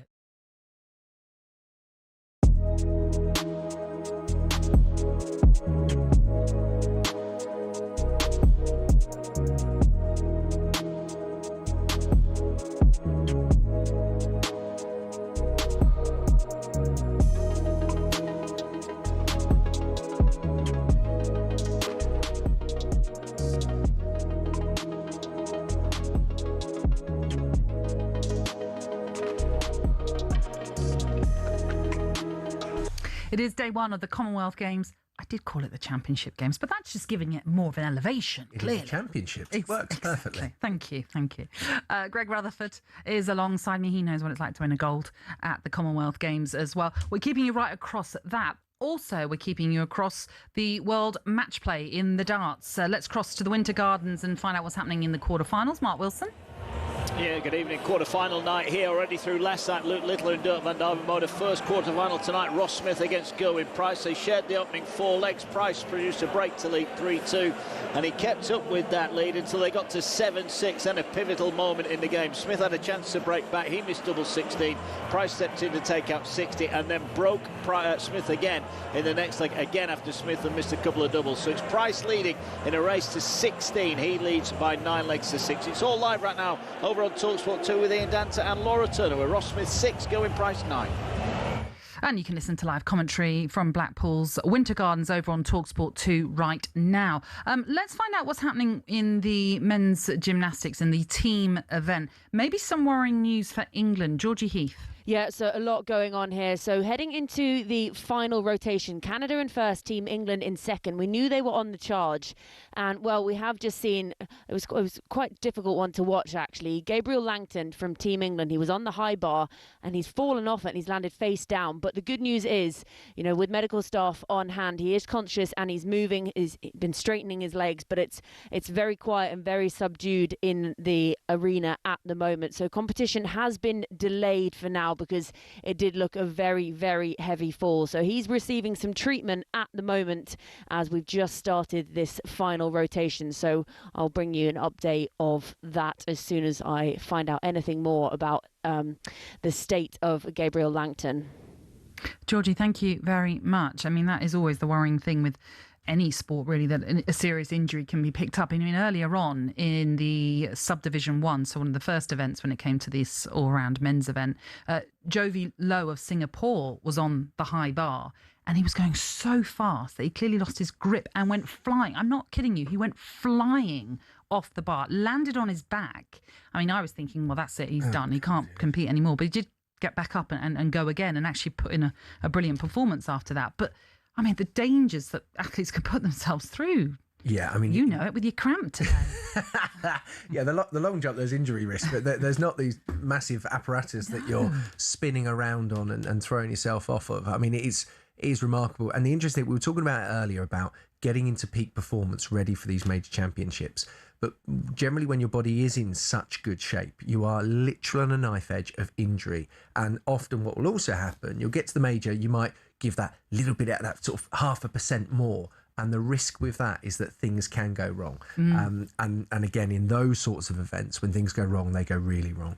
And I guess also the adrenaline sometimes is too much. Yeah. And you go a bit too quick, or you just don't get it quite right because things are just going on in your body that you're not controlling. Yeah, the one thing I always sort of say to young athletes when they're getting ready for any competition is don't change anything. Maintain exactly what you've done to get to the point of competing in that competition, because the moment you start changing things, be that in your training in the build up to it or on the day of competition, during the competition, that's when things go wrong. But it can happen, and we've talked about the age of a lot of these kids as they are. Gymnastics is obviously known for being a sport with a lot of very young athletes in it, and I think with the adrenaline that they'll be feeling in these majors, that's where the issues can lie. So it is always that bit of info. Don't change anything, stick to what you know, and then the risk is sort of lowered dramatically. Just interesting to see Sam Williamson in the first semi-final of the men's 100 breaststroke has just put in a time of 59.27, which is faster than Adam Ramsey PT, I should say, in his heat. So that's pretty impressive. And Adam Ramsey PT will be coming up shortly in that second semi-final of this 100 breaststroke. He is the world record holder, but he did set that back in 2019, a time of 56.88. But really interesting to see if he can better that 59.27 by Sam Williamson. And guess where he's from? Australia. Of course. I mean, I think I've made it 6 medals that they've won tonight in the pool alone. Yeah, but when you live there, I mean, you'd want to be in the pool, wouldn't you? I mean, but this is the one thing, is it with certain sports, is that depending on where you are in the world, that can have a massive impact on what you do. I used to live half the year in Arizona during my career for about 6 or 7 years because it was hot. Yeah. It's the place to be if you want to do speed power based events. And I was fortunate enough that I could do that.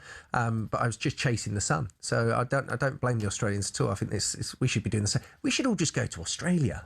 Let's do this from Australia. It doesn't matter it's in Glasgow. It was meant to be in Australia. I know. Let's all go there. We'll carry on the show there. Well, I mean, that would be lovely. I'm just not sure we can have the budget for that. But there was one swimmer, who is it? Lewis Clarebert, who did really well earlier on. He came as second, actually. Got that silver in the 200 IM, which Duncan Scott won. He is often competing even in the surf saving competitions. The surf saving? Something like that, yeah. Where obviously they compete to save people, I'm guessing. Anyway, I just thought that was fascinating. He's from New Zealand. He's from New Zealand. Yeah, but again... and they can do that. They can do that in the surf.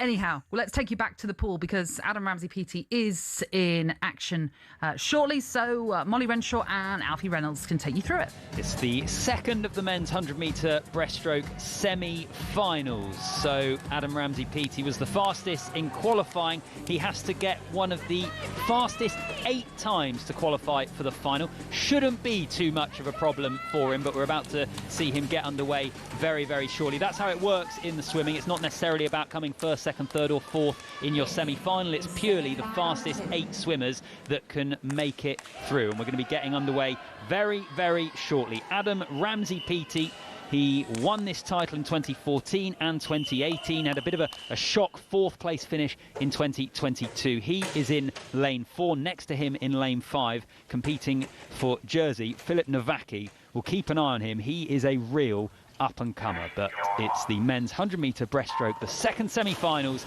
and we are underway. Adam Ramsey-Peaty looking to get himself through to the final, and he has started well in lane 4. Philip Nowacki going well alongside him as well, and also in lane 1 Joshua Mitchell from Scotland started well, is starting to fade, and Adam Ramsey-Peaty is moving through the field here. He is in first position and he makes the turn, Molly, and he looks very, very good, turning 27.40.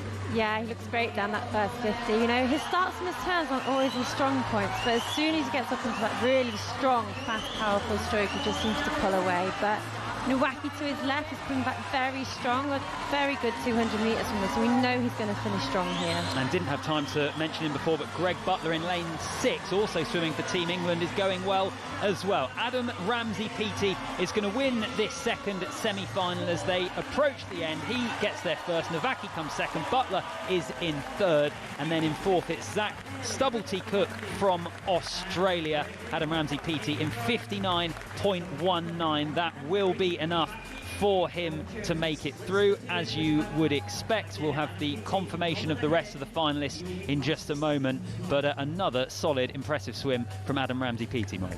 Absolutely, yeah, and I think he's just using these opportunities to blow off the cobwebs, get back on the international scene, and he's producing really solid times. And Duncan Scott mentioned earlier after his heats, these championships aren't always about what times are being produced. It's about who's doing the race execution, who's getting their hand on the wall first. So he might be a couple of seconds away from his best, but it's good enough to win gold.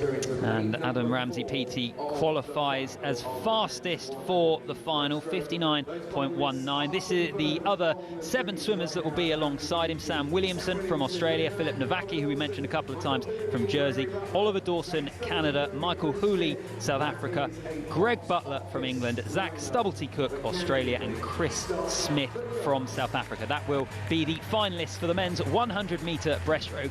Adam Ramsey-Peaty qualifying fastest, 59.19. Alfie and Molly, thank you very much. Yeah, whatever you can do, Sam Williamson, Adam Ramsey-Peaty can better it. Yeah, 59.27 is what Williamson posted in that first semi-final, and then Adam Ramsey-Peaty comes along, 59.19. I was wondering how he was going to approach it, because there is often that thing, because it's not, you can't win a major championships from a semi-final. Sure. You have to just make sure you're in that final to go for it. And I was wondering with Adam, we say he's a bit older now, like he's got a lot of experience. Does he hold back a little bit and just sort of go through the motions, just know he's in that final, or does he win it, better lane draw, the whole lot? Yeah. And he's just gone out there, and I saw a little nod. He was like, "Yeah, all right, this is pretty easy." So we'll see what he's got in the tank for the final. And I tell you what, Philip Nowacki of Jersey, it's his Commonwealth Games debut, and he finished that race in a time of 59.52. He was the World Junior Champion in 2025 of the same 100-metre breaststroke, to go with the European title that he won, but that's pretty impressive. That's really impressive. To kind of mix it with Ramsey-Peaty. But this is that opportunity that the Commonwealth Games bring. It gives you a chance to go up against some of the best in the world, and particularly in the swimming, we are seeing so many of them turn up and really push it. So for a youngster like that to go out there, he's mixing it up. He's not just mixing it up, he's also quite close. And hopefully with adrenaline and everything else, and having a young head, because it can work both ways. Having a young head on you sometimes, you just go into it and think like, well, I'll just go for it. I'm here with no responsibility or worry. I'll just go out there and give it a go. And that can sometimes bring out these brilliant performances. Well, that's the season's best for him, 59.52. His best is 59.20, which obviously is just short of what Adam Ramsey-Peaty just posted, that 59.19. Right, let's check in with the gymnastic once more and see if there's any further update for Georgie Heath. Yeah, there has been an update, and the good news is that Gabriel Langton has been stretchered off to the sidelines. Remember, he had that fall from the high bar landing on his front. He was stationary for a long time, and with a fall like that, you have to be very careful not to move the gymnast too quickly. But once he was safely put onto the stretcher, he has been shown to be moving his arms and legs. Obviously, all the other gymnasts were having to stand around while competition was suspended, but there was applause from the crowd as he was taken away, and obviously he will be assessed and taken to the best possible medical assistance, but good news that he is moving his arms as well. So now the gymnasts can head out to the middle and they can have an additional 50-second warm-up. This is obviously the last rotation of the 6. It's Canada in first at the moment, Team England just behind them, Australia in third, Scotland in fourth, and Wales down in sixth at the moment. So we're still waiting for competition to resume, but Langton has been stretched off and will be receiving all the medical attention that he requires. Georgie, thank you very much for that update, and fingers crossed it's not too bad an injury for him. Earlier on in the pool, Katie Shanahan was swimming for Scotland, and she secured a silver medal in the women's 200 backstroke final, and she was happy to chat to talkSPORT's Michael Waydock afterwards. Well, Katie, congratulations. That was some effort tonight, wasn't it? Yeah, I'm absolutely delighted with that. I knew it was going to be a really tough field tonight, and the time wasn't the best of where I wanted it to be, but you know what, to get a silver medal in front of a home crowd, I'm absolutely delighted. Talk to me a little bit about the home crowd. The reason I mention it is obviously we've just heard Flower of Scotland for Duncan for the first time. Was that inspiring for you? Yeah, do you know, I actually had to put my headphones in the car because I was getting emotional hearing it. So, it was just amazing watching Duncan, and to train with him every day. It's such an honour, and I'm so happy for him.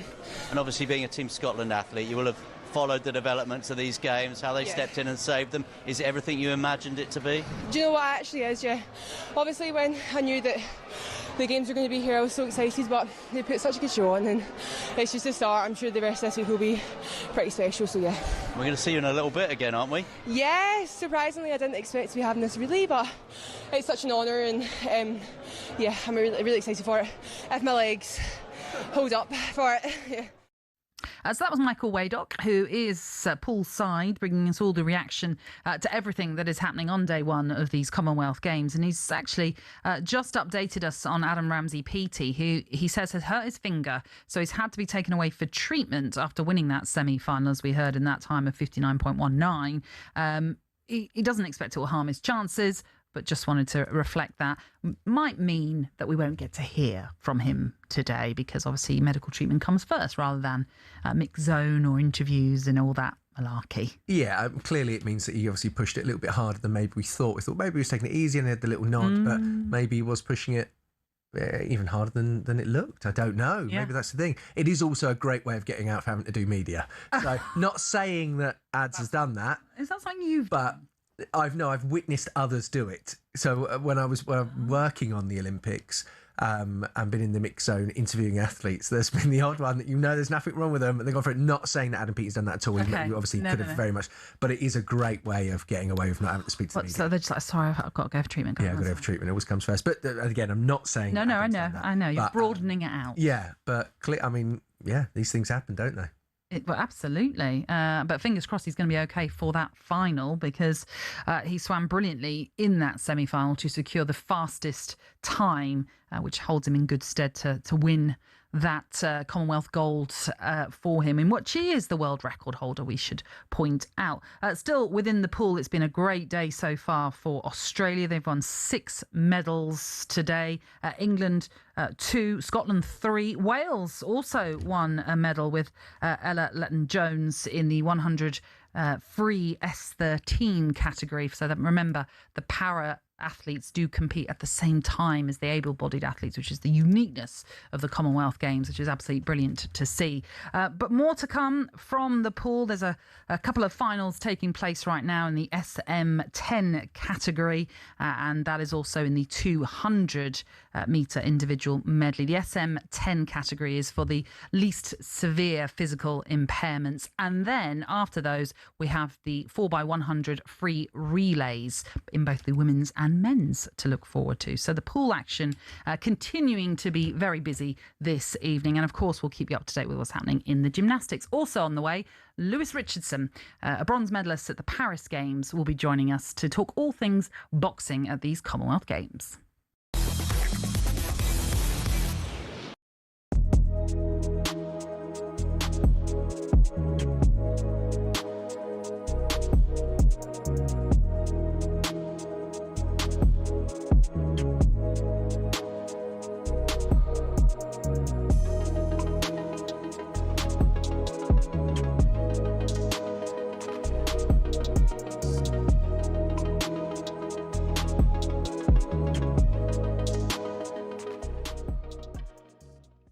think that was the key with Mateus Fernandes as well. They walked away from that deal, obviously went to Tottenham for 85 million, A, because they thought the price was a bit excessive, but B, they never really got the impression the player was fully invested in the project. And I think they only want people who want to play for Manchester United. You look at Mateus Cunha and Brian Mbeumo last summer, they had offers from elsewhere, could have been playing Champions League football. They both made it abundantly clear from the start they wanted this move to Old Trafford, and that's the type of character you want in the dressing room. Absolutely. Here's a dilemma for you. Would you sell? Bear in mind, they need some money. They need money. If you're going to say Bruno Fernandes, the would answer you is no sell chance. him, Bruno Fernandes? No at chance. 32? No. Would you not cash in 100 million? 21 assists last season. Wears the captain's armband. Been the best player by a country mile since Sir Alex Ferguson left the club. Absolutely brainless to Listen even to this one contemplate now. This assist business, I don't get it. No? No, I don't get it. Because I asked Jamie O'Hara the other night, how many assists did you get in your career? He went, I don't know. I said, yeah, because no one ever told you, and we never counted them. So I said, the assists depend on who you're playing with. So, for example, if Harry Maguire robs the ball off the centre forward and pokes it to Fernandes, and he first times it round the corner for me to go clean through and score, who gets the assist? Harry Maguire or Fernandes? Or both? No, fair point. Sometimes the assist to the assist can be more important. However, I'll give you another way. To set up 21 goals over the course of a Premier League season is not to be shot at.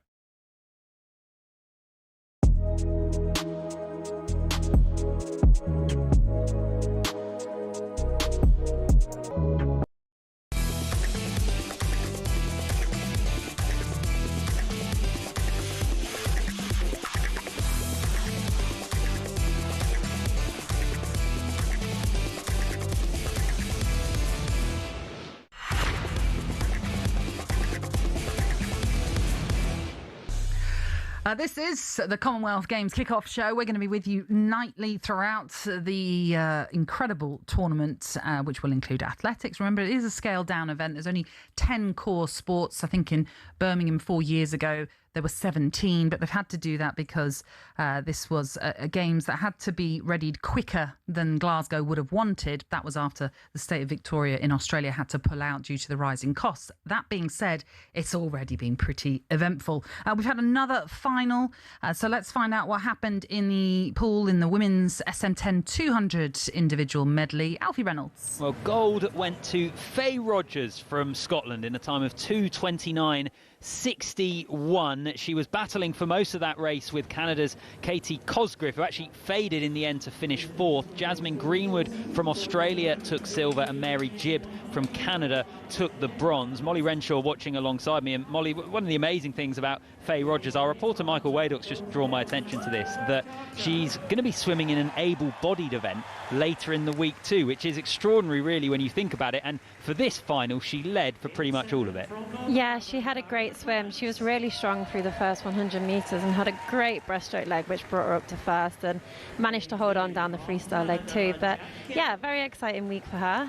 Excited to see what she's going to be swimming in the able-bodied category. Yeah, looking forward to that. Up next in the pool, we'll have an update for you shortly on the men's S10 100 metre butterfly final, and we're finishing off this evening with some of the relay events as well, which are always popular. But the latest victory in the pool, it's a gold for Scotland, and it is a gold for Faye Rogers. Brilliant, Alfie and Molly, thank you very much. So Duncan Scott won a medal for Scotland earlier on in the pool, and now Faye Rogers has added a second goal for them, which I think makes it 4 medals in the pool for Scotland today, which has been a brilliant day for them so far. That home pool for them, it's really working incredibly well, and as I think we probably expected it would. Some fantastic athletes having the opportunity to be in front of a home crowd and really raising their game, which is, I think, fantastic to see. Great for Scotland as well. And obviously, we were mentioning it. They have had to sort of rush to get this on. And from the looks of the seats being absolutely filled, the just the feeling around it. And Ewan when we spoke to him earlier, he was saying how good it feels. I think it's a brilliant showcase of sport. And for Scotland to be already coming out with those medals, brilliant start. It really is fantastic. And it means that they move up to 3rd in the medal table. As a result, no surprise who's top. Those pesky Australians will say that. Those pesky They are fantastic. They've got 3 gold so far, 1 silver and 4 bronze across, of course, the whole of this games so far, but predominantly winning in those in the pool. Nigeria, by the way, are 2nd. in the table as things stand with 2 golds, 3 silver medals. England are 4th. They've had 1 gold. That was Mark Swan in the powerlifting earlier on, and 3 bronze medals to go with that as well. Plenty can change, of course it can, throughout the course of these Commonwealth Games. Right, let's go back to the gymnastics and see what's going on right now for Georgie Heath.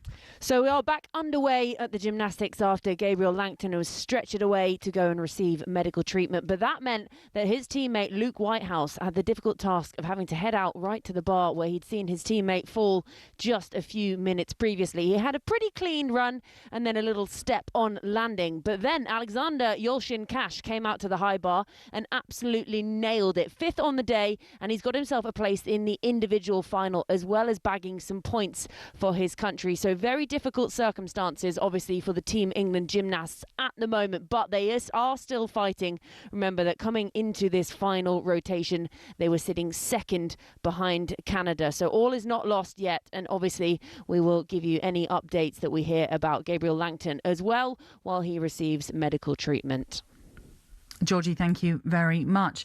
I mean, have you ever been in that situation where a teammate has got injured, and it can, as Georgie says there, it could impact you? I mean, I don't realise that gymnastics, in the sense of what they're going through with the high bar, is a very difficult discipline. But have you ever been anything like that? Yeah, I mean, I've watched as athletes have got it wrong and injuries taking place. I mean, the amount of times in an athletic stadium in particular, I have obviously the different events going on. And you might see the pole vault. If somebody gets that slightly wrong, that can be quite dangerous. But I think of a training camp that we had in South Africa, and we're all training at a grass track in a place called Potterstrom, when a very famous decathlete called Roman Chevrolet was struck by a javelin while just warming up. And this does happen. This has also happened to a long jump friend of mine at a competition where he was also struck by a javelin. And that really obviously unnerves a lot of you. First of all, you're thinking when you run down the runway, don't be dodging spears falling from the sky. Of course. But these sorts of things, they can happen, and they can obviously, you just take a second to think. Obviously, that is very, very rare. But the amount of times you've been, in my case, on the runway or in the stadium, and you do see somebody pull up an injury, and just for that moment, you just feel that pain for them. But with the individual sports, it's just about focusing back in on yourself and not overthinking about it. But when you're going onto an apparatus, I can imagine that is where it can be really difficult. Yeah, I, as you say, I can only imagine that as well. And you've just seen what your teammates gone through, and then you've got to deliver your best routine essentially, and then there's that pressure that comes with it, knowing that what's happened, I mean, potentially, you know, that there's a loss of points there. I know it's awful to say it, but that is what happens in a team event. There's potential loss of points, which then adds the pressure on everybody else to deliver even a better routine. Yeah, that's the difficulty as well, isn't it? When you know that you can be in the best shape of your life, but then a teammate goes down for whatever reason, has an injury, has a problem or a bad performance, then that's the chasing then comes in at that point, and you're thinking, right, okay, now I need to up my game. But that's again where the coaching, and the support team around them, they really have to come together, get them behind them, and get them to calm down, know what you're doing. You're all professionals going out there, stick to what you know, get it done. It's a case of that. Going back onto you then, and pressure, how did you deal with pressure? I loved it. Yeah. It's a funny old thing. Nothing better walking out and knowing it was a major championships. And again, I talked about earlier, the one thing I miss is going out into a big stadiums, having people cheer for you and everything else. And I just found early on, now look, I had way more awful performances than I ever did have good performances. And for the 8 medals or so that I won as a senior athlete, I lost far more finals, didn't come away with anything at all. So you learn a lot from those losses. But every time I walked out into the stadium, it was a case of what an opportunity. And I used to just sort of drink in what was going on around. I loved it. It was a great thing. And I never had sports psych, never had any of that side of things at all. I just cracked on. I think what I always realised was, it's not how fortunate I was as such, but how amazing the job I used to do was. Like, so many people, there'd be so many people listening that would think, give anything to go out there and do a sport that they love, whatever it be, cricket, football, athletics, whatever it might have been. So I was very aware that I was in a good position. I'd worked incredibly hard for those moments. And I used to just love it. Just looking around a stadium and watching people cheer for performance, not even if it wasn't my own, of course, but just seeing that impact of sport. And I remember it. My first sporting memory is watching Linford Christie win in 1992. I was very, very young. I remember nothing else of the Barcelona games, but I remember sitting at home with my family and watching how they responded. And at such a young age, you just sort of realise, you don't realise exactly what's going on, but you realise how impactful sport can be on people. So being around it, it was amazing. So how do you feel then when your friend Ewan Thomas joined us earlier and said about Super Saturday and what you and Jessica Ennis-Hill and Mo Farah did on that incredible day? And I want us to get into that a bit later on, as in we've got a number of shows to go, so we'll have to save something. But how do you feel about being someone who potentially people can look up to? I'd rather talk about other people, to be Really? honest. Yeah. And now I'm leaning back away. I know you're so uncomfortable with body language. Yeah, talking about myself in that, I don't hugely like it. It's really weird. I don't think it's weird actually. No, I think it's very normal. Look, I had a career better than I ever imagined, and I was very, very fortunate to have a particular night which people still love to talk about. But I still, I really. You really are uncomfortable about it, but it is funny because I was talking about it earlier on with one of our girls that works here, Lucy, and she was talking about Super Saturday, and she was only 8 at the time, but she was like, I think most people know where they were on that day. That's do you know what? That's actually one thing still to this day. The amount of people that would stop me and tell me what they were doing and where they were. Yeah.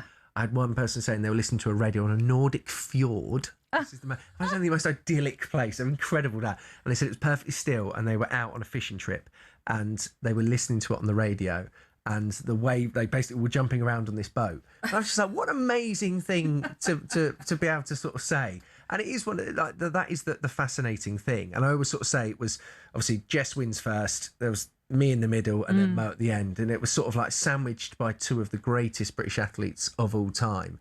And I always said it before the game, said it after. If it would have been any other night, nobody would have remembered it, and I probably wouldn't have been invited to be here now. I'll be honest with you, but because it was the first time we'd ever won 3 Olympic gold medals in one night, it does become obviously a slightly different conversation. Yeah, but it was one night of, I mean, how long did it take? 44 minutes, something like that? Yeah. Which is ridiculous as well. Do you know where I was? Where were you? I had been working at the London Games for Sky Sports News at the time, and I was actually on the overground going back home and like seeing all this stuff popping up, and I'm thinking, oh my gosh, I've missed all this stuff. I couldn't believe it. I was gutted, absolutely gutted to not see it live. Well, I kind of like that as well. Like, so my partner Susie as well, she never saw it, and then we got together 6 months or so after the game, and she'd never really seen any of it. She wasn't a huge fan of it. She watched bits of the Olympics, wasn't really. And I kind of like that. I like there's that separation of not being, because there is a lot of people that clearly did watch it because it was such a hugely viewed thing. So she was like, who are you? Yeah, exactly. That was me trying to, I don't know how it worked out in the end, but it's it was exactly like that. But I really like that. So I like the flip side of it, like of people just doing whatever they were doing. She was at a wedding, at a friend's wedding, so I think they said they put it on the TV somewhere, but didn't watch it, didn't really care. Still doesn't to this day. Everyone has a story. Absolutely. I'll be where they were. Always interested to hear if anybody wants to obviously send in and let us know where they were.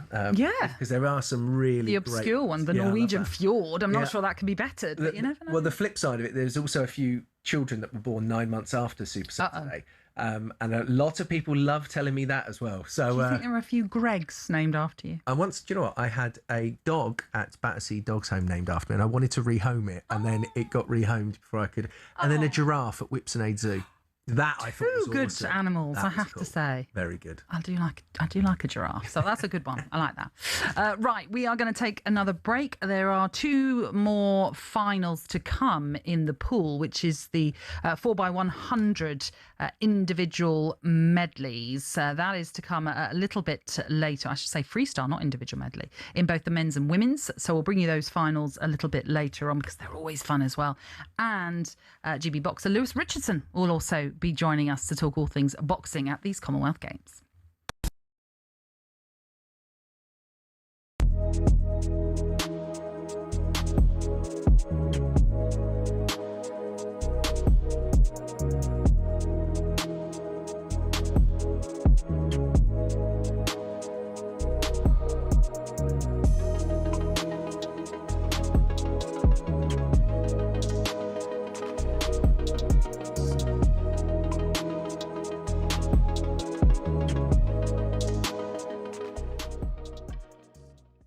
Jack Grealish. Yep. Also going to be back at Man City. Yep. Next season. It'd be interesting to see what happens with Jack if he's given a chance by Maresca, because he would have been part of that Man City squad that Maresca was at.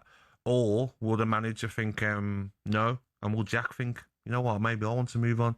I think it's still early doors. I think we have to see what happens over the next 6 weeks. You know, still 6 weeks left of the transfer window. Start of September, it closes. I don't see him staying there. I see him moving on. Where? It wouldn't surprise me if he moves somewhere else in Europe. I don't see him staying in the Premier League. So I think he's still got 1 year left, I think, of his contract. So the wages as well, will that be a problem for some of the clubs, maybe in the Premier League? But don't rule out maybe back to Everton. David Moyes loved him. Yeah, he did well there. Yeah, he done very well there. Did well there.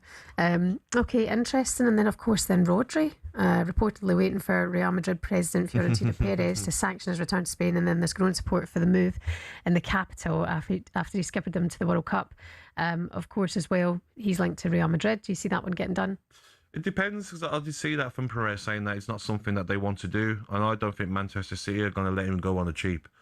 I think before the World Cup, they maybe would have negotiated a deal, but his performances in the World Cup was the Rodri that won the Ballon d'Or a couple of seasons ago.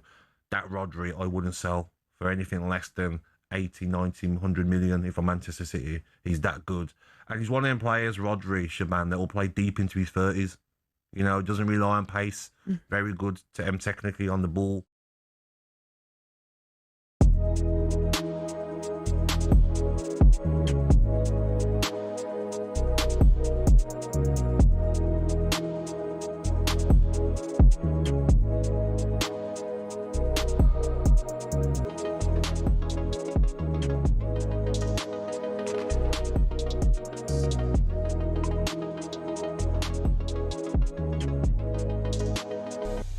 This is the Commonwealth Games kick-off show, and it's day one of these games. We're keeping you right across everything that happens across the 10 nights or so, but let's not forget there's also the World Match Play Darts that's taking place right now. So let's get an update once more from Mark Wilson. Yeah, we've just seen Gilwyn Price wrap up a spot in the semi-finals here in Blackpool for just the second time in his career. Former runner-up back in 2022. He looked to be cruising to victory over Ross Smith. He led 12 legs to 8 on the back of some quality finishing, but credit to Smith, he reeled off 4 on the spin to level up the match at 12-12. But just when it looked like he was starting to get in the ascendancy, back came Price. He reeled off 4 on the spin, including a wonderful 1-2-1 finish on the bull to wrap up victory by 16 legs to 12. Price through to the semi-finals. He'll take on the winner of the final quarter-final. That's to come next on talkSPORT 2, where Jan van Veen takes on the 7-time finalist here at the match play, James Wade. All that to come, but Gilwyn Price is through. He's beaten Ross Smith by 16 legs to 12. Mark, thank you very much. Now, we're still awaiting confirmation of the final result of the men's 100-metre fly S10. It had been raced a while ago now, but the official confirmation of the gold, silver and bronze hasn't come through yet. I wonder if Molly Renshaw and Alfie Reynolds can bring us up to speed. Yeah, well, as far as we're aware, Natalie, it's an Aussie 1-2 for Alex Safi and Cole Pearce, and then Jack Gill, who's taken the bronze. The reason for the slight confusion is it was actually Canada's Fernando Liu who finished third, but he's been disqualified. We're trying to get confirmation of what he was disqualified for. So as we understand it, Safi takes the gold in a time of 57.11, Pearce the silver, and then it's Fernando Liu's fellow countryman Jack Gill that will actually be taking the bronze. But Molly, we're not entirely sure exactly what he would have been disqualified for. We'll wait and see. Yeah, there was nothing obvious that we could see. He didn't go past 15 metres, but it might have been something like a twitch on the block or a 100 turn. But yeah, we don't quite have confirmation on that. Yeah, so we'll wait and see there. What we do know is, who would have thought it, Aussie dominance in the pool continues with them taking the 1-2 in that men's 100-metre butterfly S10 final. Up next, the final 2 events of the evening. It's the women's and men's 4x100-metre freestyle relays. We'll be back for that shortly. Okay, Athley and Molly, thank you very much. Yeah, that must be awful to be disqualified when you think you've come away with a medal, like Fernando Liu had thought, but looks as though he's been disqualified and Jack Gill is promoted into that bronze position. It's just a 9th medal now for Australia in the pool. Some might say they're dominant in this. Don't know how they do it. They are very, very good, as we well know. But yeah, bizarre. We don't quite know what's happened with Fernando Liu, but as soon as we know, of course, we'll let you know.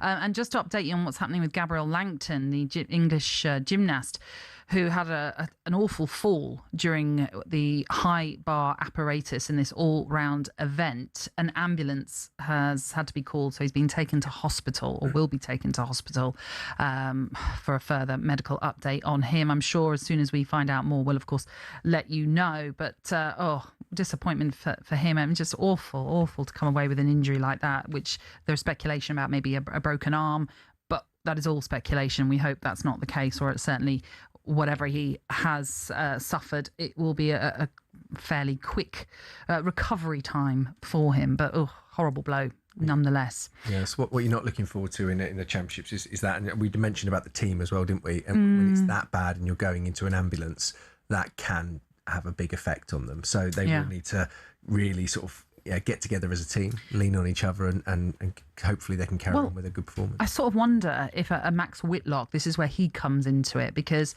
obviously had come out of retirement to compete at these games and then unfortunately had to withdraw through injury, but still has travelled up to Glasgow to support his teammates. Obviously such an experienced gymnast as him, you wonder if he can provide some sort of help on the sideline. Well, 100%. If he can obviously get access to the athletes themselves and help with that, because experience is a massive thing, and he's been through all of it, from injuries through to the very highs of the ultimate success. So from that point of view, people like that are hugely important to have around and have on the team.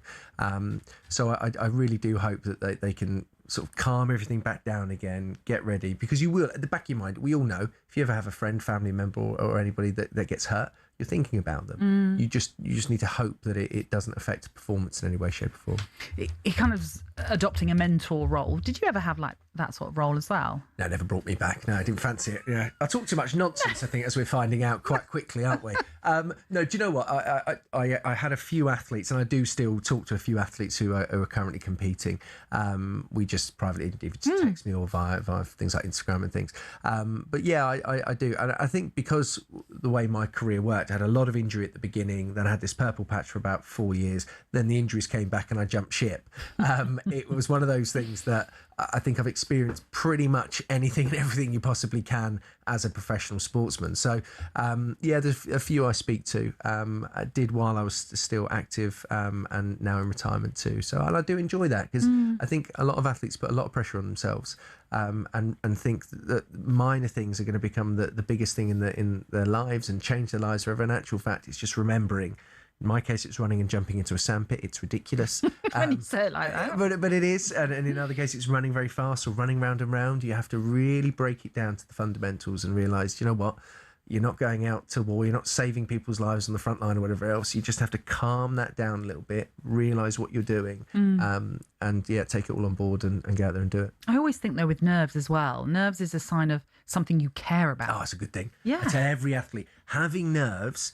If you don't have nerves, you don't care. Yeah. And that's a big thing. It doesn't matter how good you are, there is always nerves in the pit of your stomach. But it's how you use them. But that's for every level. Any children that are listening, it's exactly the same thing. If you have nerves, it means you care, it matters.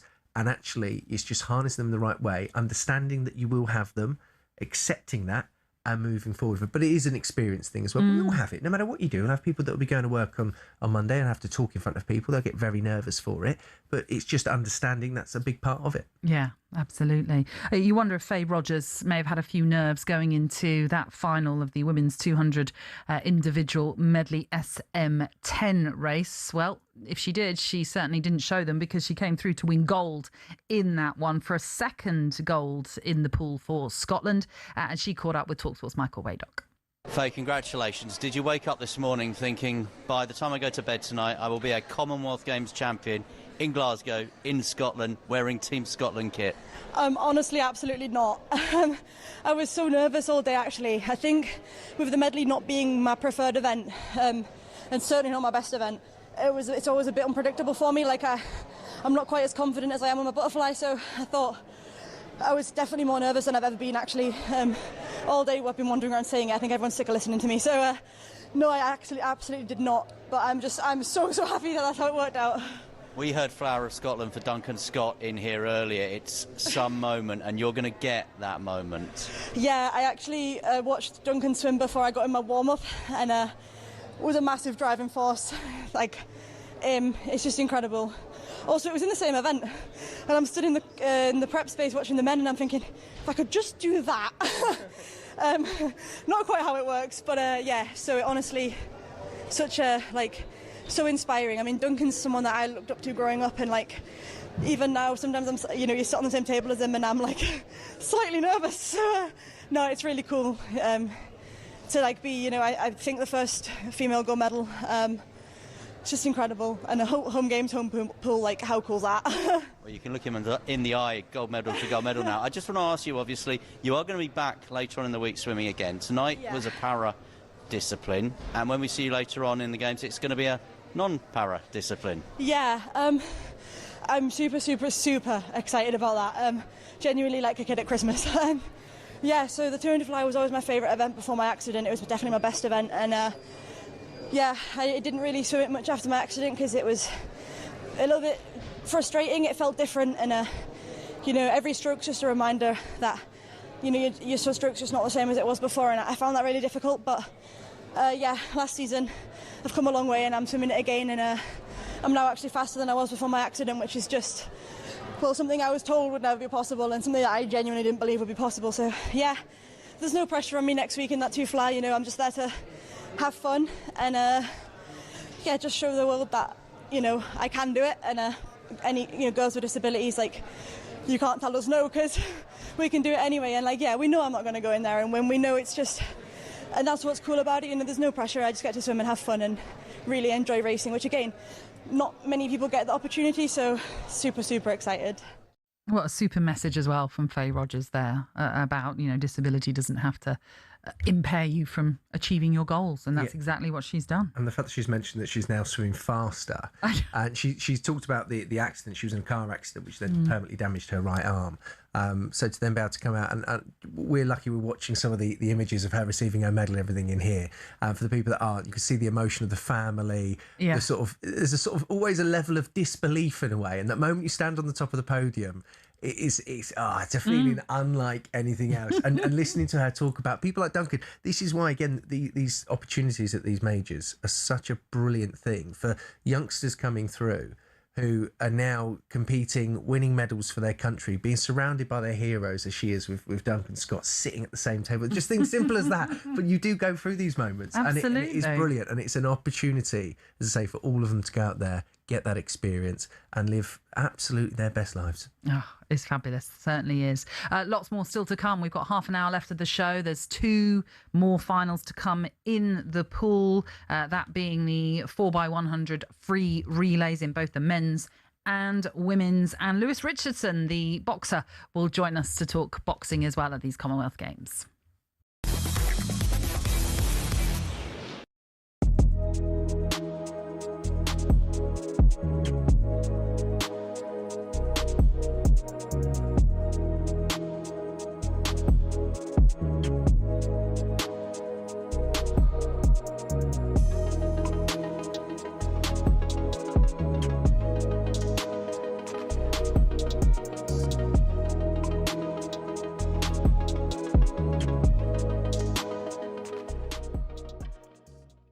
If it is true, that is the one for Tottenham, the one that got away. If you think about what Abramovich did to Chelsea, did to Premier League football, did to world football, he was a benefactor. He turned you into a monster. Yeah, he turned us into a monster. Yeah, he did, because he wasn't a big club before him. It was an average size club. I mean, we certainly, if you want to do this, which I don't suggest you should, but if you want to do this, in the 10 years prior to Abramovich, Chelsea won more than you've won in the Premier League era. Up the shells. In the 10 years... Honestly, you and Cundy, in the 10 years, because you can't let it go. You say one thing and I just... one thing. I literally just said one thing and that was it. Bang, I got the fishing rod out. Yeah. In the 10 years prior to... big one. Yeah, you have. In the 10 years prior to Abramovich taking over Chelsea, so just go the 10 years prior to that, Chelsea won more than Tottenham have in the entire Premier League era. So you want to... when... You know that run? Did you win the Cup Winners' Cup? We won. We did win the Cup Winners' Cup. Yeah. Yes, we did. Good trophy. We did win the Cup Winners' Cup. Yes, we did. We won the Audi Cup. We won the FA Cup. We won the League Cup. We won the Super Cup, beating Real Madrid in Monaco. Gus Poyet scoring the winner. We didn't lose to Tottenham at home for 27 years. A lot of that record obviously stretched into that pre-Abramovich period. Yeah. We didn't. I mean, we were calling it 3-point lane. Been 3-point lane for a while. We were calling it 3-point lane way before Roman Abramovich came along. Still is for you.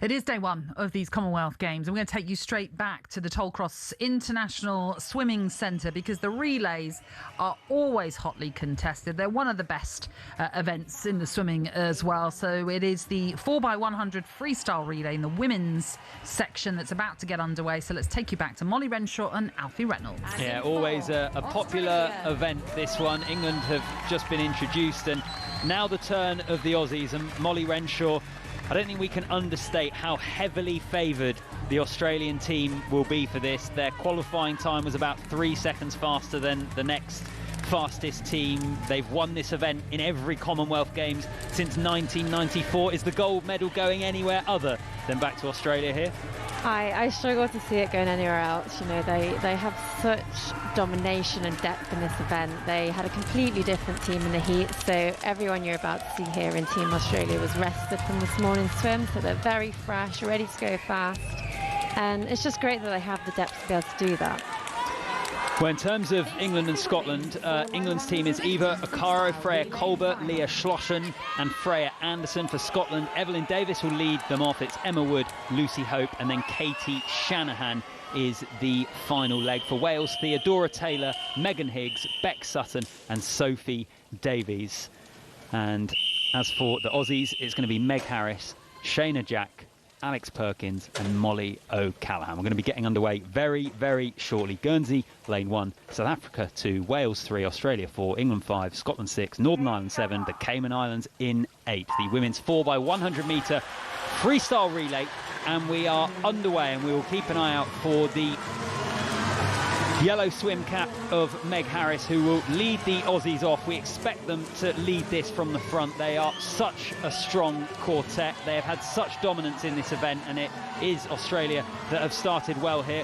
Wales in the lane next to them going well as well, and then Eva Okaro for Team England is there or thereabouts as well, Molly Renshaw. Yeah, great start there from Meg Harris. She's very well known for her sprinting, so no surprise to see her going out strong. Scotland also looking great. That's Evelyn Davies over in lane 6. Yeah, Scotland going very well indeed. It's a real battle between them and England and Wales and South Africa, as well as the Australians continue to pull away. A strong first leg from Meg Harris, 15 metres to go, and then it's going to be Shayna Jack who takes over. A 1 second lead with 100 gone. Wales are a second back in second place, and Shayna Jack will continue to extend this Australia lead, but we can probably expect, Molly, a real battle for the medal places behind them. Absolutely, yeah. You know, they finished that first leg over a second ahead of second place, and they're nearly now 2 body lengths ahead of the next place. And on that turn, England are in second. They're just 2 seconds behind, followed by South Africa, but Shayna Jack looks great. She's coming really strong down this last 50 for her, and taking over from her will be Alex Perkins. Yeah, and it's Freya Colbert who is swimming this second leg for Team England, which has got them up into the silver medal position as things stand. Rebecca Meader for South Africa is going well as Emma Wood for Scotland. Into the third leg of this relay, Alex Perkins for Australia then with over a 2 second lead. Chasing her is Leah Schlossen for England, and she will look to try and keep hold of that silver medal position. Really strong work from the Aussie swimmers, just carving through the water at the head of this field. England remain in second place, and then Wales and South Africa it is that are battling for bronze. At the turn, England 3 seconds back from Australia. Wales are in the bronze medal position, 4.5 seconds down on Team Australia. The excitement in this race, Molly, is coming for the battle for silver and bronze. Absolutely, yeah. As we predicted, Australia out in the front. They're nearly 2-3 body lengths ahead now. So a little bit of a fight being put up for second. I think we thought England would have it in the bag here, but there's definitely some pressure from the outside lanes. Well, here goes Molly O'Callaghan, the final leg for the Australians. England then are in second with Freya Anderson going off. She's got a nice little gap as well to work with to try and keep hold of that silver medal positions. The yellow-shirted Australian team poolside cheering on Molly O'Callaghan for Team Australia. So dominant in this event, and they're showing exactly why once again as she turns for home with 50 to go. And it's going to be Team England in the silver medal position, and for bronze, South Africa have the slight edge. Yeah, great split here from Molly. She's very well known for her 200 metres. She's 200 metre world record holder, so we know she's going to finish strong. And it is Molly O'Callaghan that is bringing it home for Team Australia, miles ahead of the rest of the field. England are going to pick up the silver with Freya Anderson holding on, and the battle for bronze could be closer between Scotland and South Africa. Olivia Nell and Katie Shanahan. It's going to be really close, but South Africa just about take it. Olivia Nell holding on. So Australia take the gold, England silver, and it's South Africa in lane 2 that win the bronze medal. A great leg there from Freya Anderson. You know, she's struggled a little bit over the past year with a little bit of illness, a little bit of injury, but awesome leg there from her. I'm excited to see what she's going to do in the individual events this week. 3 minutes 31 seconds, .40 the winning time for Australia. England finished in 3:35.66 and South Africa 3:38.67. Just looking at the Scotland time, it ended up being 3:39.03. So that's the first of these relays. Australia take the gold, England the silver, and South Africa the bronze. Brilliant relay as always, and as expected, Australia coming through to win the gold, which becomes their 10th medal in the pool this evening. It has been brilliant for them, but that silver medal for England makes it 3 in the pool for them, and it's still been a pretty impressive start to England at these Commonwealth Games. That's their 5th medal now of this competition, or of these games. I just want to check the time. 3:35.66. 3:35.66. I think that's a new record for England in the silver. In terms of, I'm pretty sure that is a new record. We'll double check that. As in a games record for them. I know it's in fact a record for them in general, but they I'm getting all muddled on. They got that time at the 2014 Commonwealth Games. That's why so they've equalled it, have they? No, I think they've. Oh, they reset it. Right? Yeah, I think so. But we'll double check that a little bit later on. But so far, it's been good for England in the pool. But it is Australia leading the way, as we've mentioned. Right, it's all over in the men's all-around team final. Let's find out who came through to win the gold. Georgie Heath. Yeah, it won't be a 4th gold for Team England. It was Canada who came out on top, just pipping Team England to 2nd. And then it was an agonising wait for Team Scotland to see if they would come 3rd or 4th. And in the end, it was heartbreak as they fell just short of Australia. So Australia coming in for the bronze medal. But what a monumental effort that is from Team England after seeing their teammate go down, having such a long break, and then also having that in the back of their minds to come through and finish in silver position. That is a hell of an effort. But it's Canada first, Team England 2nd, Australia take 3rd, and Scotland agonisingly missing out on a medal to come 4th. Georgie, thank you very much. OK, let's turn our attentions to boxing now, and delighted to say Commonwealth bronze medalist in Birmingham, Lewis Richardson, now joins us to talk all things boxing. How are you doing, Lewis? Yeah, doing great. Thank you. I'm really pleased to be on and been listening to you guys. And before we turn to the boxing, Greg, can I tell you where I was in Super Saturday? Yes, please go for it. What you got for me? So 14 years ago now, I was at a barbecue around my girlfriend's who 14 years later is not my wife yet, but is my fiance. So we're making congratulations! but yeah, I remember watching it and yeah, was super inspired. So I'd recently started boxing myself. I think I started in 2011, but those games for me was I remember the motto being inspire a generation. It certainly inspired me. So yeah, very big moments. Oh, I massively appreciate you saying that. That's brilliant. I'm chuffed to bits that you're still together. That's absolutely wonderful. That is nice. Good on you. Meant to be. Absolutely. I mentioned the 2022 Commonwealth Games where you came away with the bronze medal. Tell us how important the Commonwealth Games is to you, Lewis. Do you know what the Commonwealth Games are? It's a great.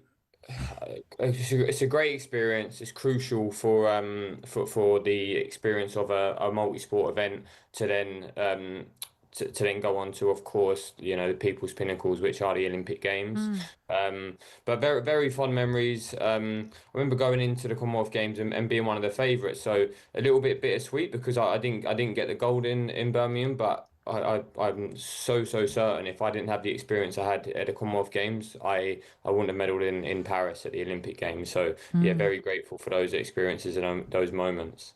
That's really interesting you say that because that is a conversation we've had a couple of times already tonight about how important the Commonwealth Games are to blooding young athletes, first of all, but also, as you say, just understanding what a multi-event competition can be like.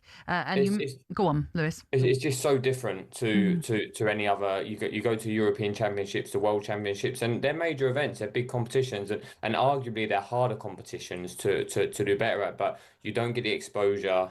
You don't get the same environment being in a big hotel or a mini village.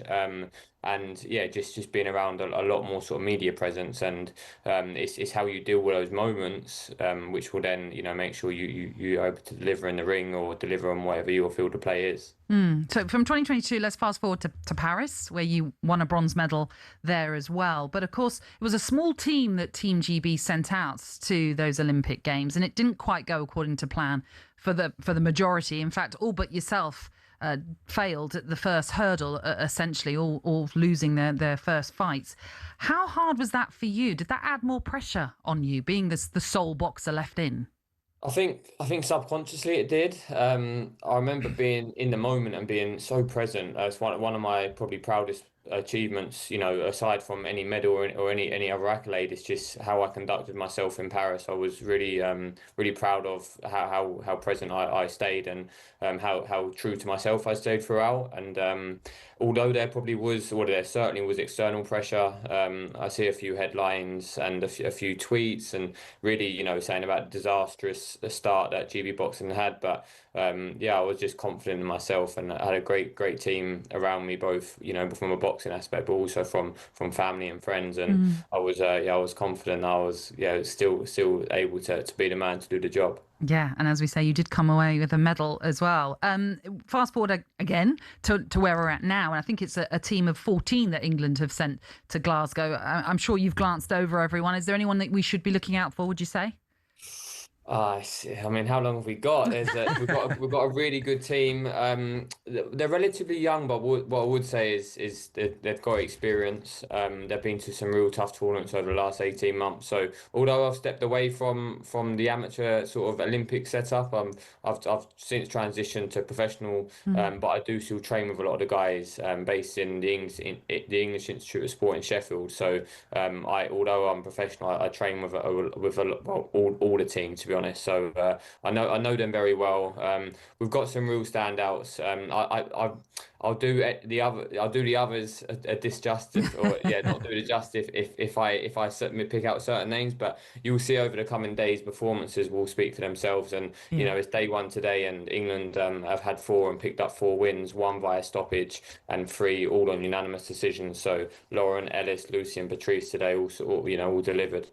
Brilliant. Listen, Lewis, I've got to say, I've got to go back to the pool because there's a final taking place. So thank you very much for being with us. Hopefully we'll chat to you more throughout these Commonwealth Games as well. But the final of the pool is taking place right now. It's the men's 4x100 free. Let's take you back to Molly Renshaw and Alfie Reynolds. And we're approaching the final 100 metres. Australia are the team who lead through Harrison Turner. They've led throughout. It's a very similar feel to the women's relay for England.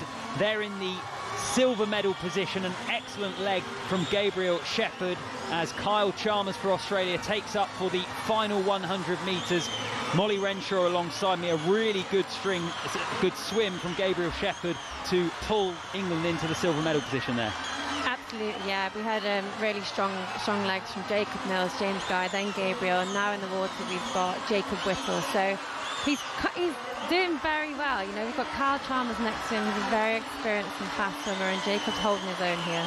So it looks like Australia are going to take the gold, with England taking the silver. Jacob Whittle trying to get as close to Kyle Chalmers as he can. Real battle for the bronze as well, though, between Dean Fern for Scotland, Lorne Whittington of Canada, and Chad Lacrosse of South Africa. Real battle back there. Australia that make a games record and take the gold. England with the silver, and it is the South Africans that leave it late to pick up the bronze medal. Good, strong swimming from the South Africans towards the back of that race. At the front of the race, it was Australia who take gold again. No surprise there. They led from the start. They looked amazing. I think they were hanging on for gold anyway. So, but great swim there from England, and great to see South Africa on the podium. I think Chad Lecoq picking up a medal in that relay makes him one of the most decorated Commonwealth athletes of all time now. Well, it has been around for a long time, hasn't it? It's impressive that he's still going. I think you're right there. We'll try and confirm it and try and confirm some of the times for you as well. But how important was that third leg? Up until that point, it was relatively even. It felt like that was where, from a Team England perspective, they were able to just pull away and give themselves a little bit of breathing space. Yeah, we had a really strong start, but yeah, as you said, a great leg from Gabriel. We put Jacob in a really good position for the final leg, and it was nice that we got away from that third battle. You know, it's very close between South Africa and Scotland, and gutted to see Scotland just miss out on a medal. But as I say, great news for Chad Leclerc. Yeah, I'll tell you what, it's really tight for Scotland. They end up coming fourth in a time of 3:15.27. South Africa the bronze in 3:13.99. England silver 3:11.69, and it's Australia that take gold once again in a time of 3.0949 seconds. Gold for Australia in the men's 4x100 metre freestyle relay. Alfie and Molly, thank you. Thank you very much for your commentary this evening. It's a repeat then of the 4x100 metre free with the women, who also was an Australia, England, South Africa 1, 2, 3. And Chad Leclerc has now won his 19th Commonwealth medal, which is a record now. That's just I laugh not because it's funny. I laugh because it's just remarkable. Isn't it? But that's the interesting thing with swimming, which I think is brilliant as a sport, is that you can go in, you can win multiple medals. In a lot of the sports, you're there for one event and that's sort of you done. But I definitely think we could probably also, just to save us all a bit of time, clip up Australia win anytime it comes to swimming. Hopefully not when it comes to obviously Adam Peters and a few of the others, but they are doing a remarkably good job. And imagine having 19 Commonwealth medals. I know. That is sensational, isn't it? That was an 11th medal for Australia in the pool. Only this evening. It's only day one. It's been a brilliant day for them in the pool, that is for sure. And as for England, that silver takes them to 4 in the pool this evening. That's 7 medals in total. They are 4th in the medal table. We'll run you through it all a little bit later on. You're tuning into the Commonwealth Games on talkSPORT with BYD. Dare to dream with BYD and the Commonwealth Games.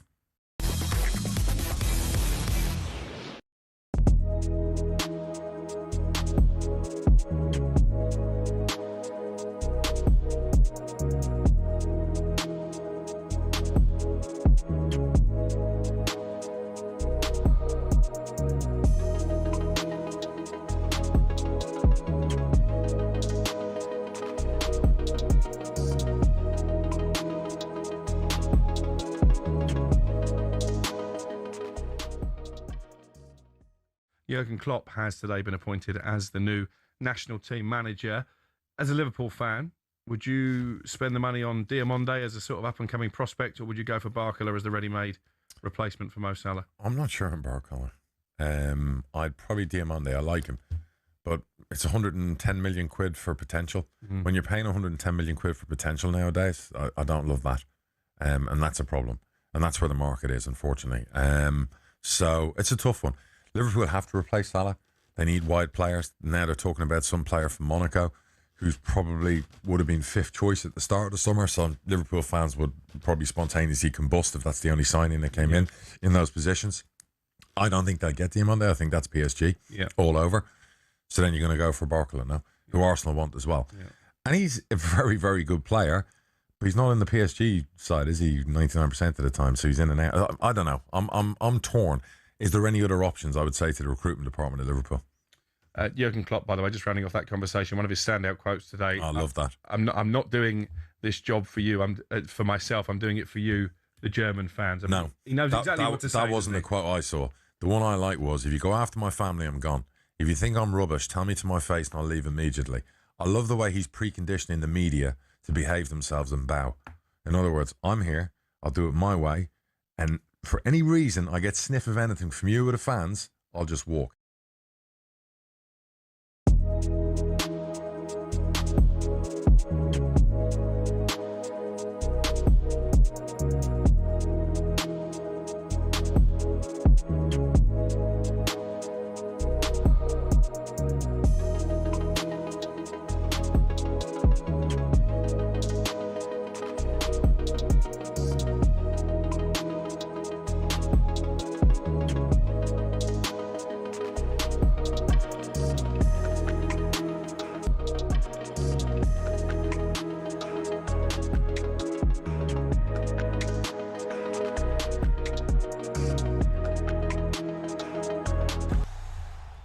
Day one of these Commonwealth Games coming to a close. We'll update you on everything that's happened in just a moment, but quickly let's check in once more with the darts. Ian Danter. Thank you, Natalie. Well, we already have one quarter-final completed, and Gerwyn Price is through to the semi-final. He lost the final in 2022, but he's back in the last four, beating Ross Smith 16-12, keeping Smith at arm's length for the most part. And we're into the final quarter-final. Jan van Veen, the world number 3 and number 3 seed, finds himself 4-2 up at the break against James Wade from Aldershot, who's in his 14th, count them, 14th World Match Play quarter-final. He's converted that into 7 finals from his previous 13. Although Van Veen is proving a tricky customer to dislodge so far. He's been growing into this tournament, the Dutchman, and he's looking okay at the moment, but it's a race to 16 to get through to face Gerwyn Price in the semi-finals. It is Jan van Veen 4, James Wade 2. Dance, thank you very much. Just to let you know, to hear all of the action from today's events in Glasgow and a full preview of what's to come on day 2 of the 2026 Commonwealth Games, talkSPORT's Weekend Sports Breakfast with Shabana Hearn and Tony Cascarino from 6 tomorrow morning. We'll have it all for you. Let's wrap everything up, shall we? And I'm delighted to say, joining us to help us do that, it is talkSPORT's Michael Waydock, who is in Glasgow for us. Michael, what a day it's been.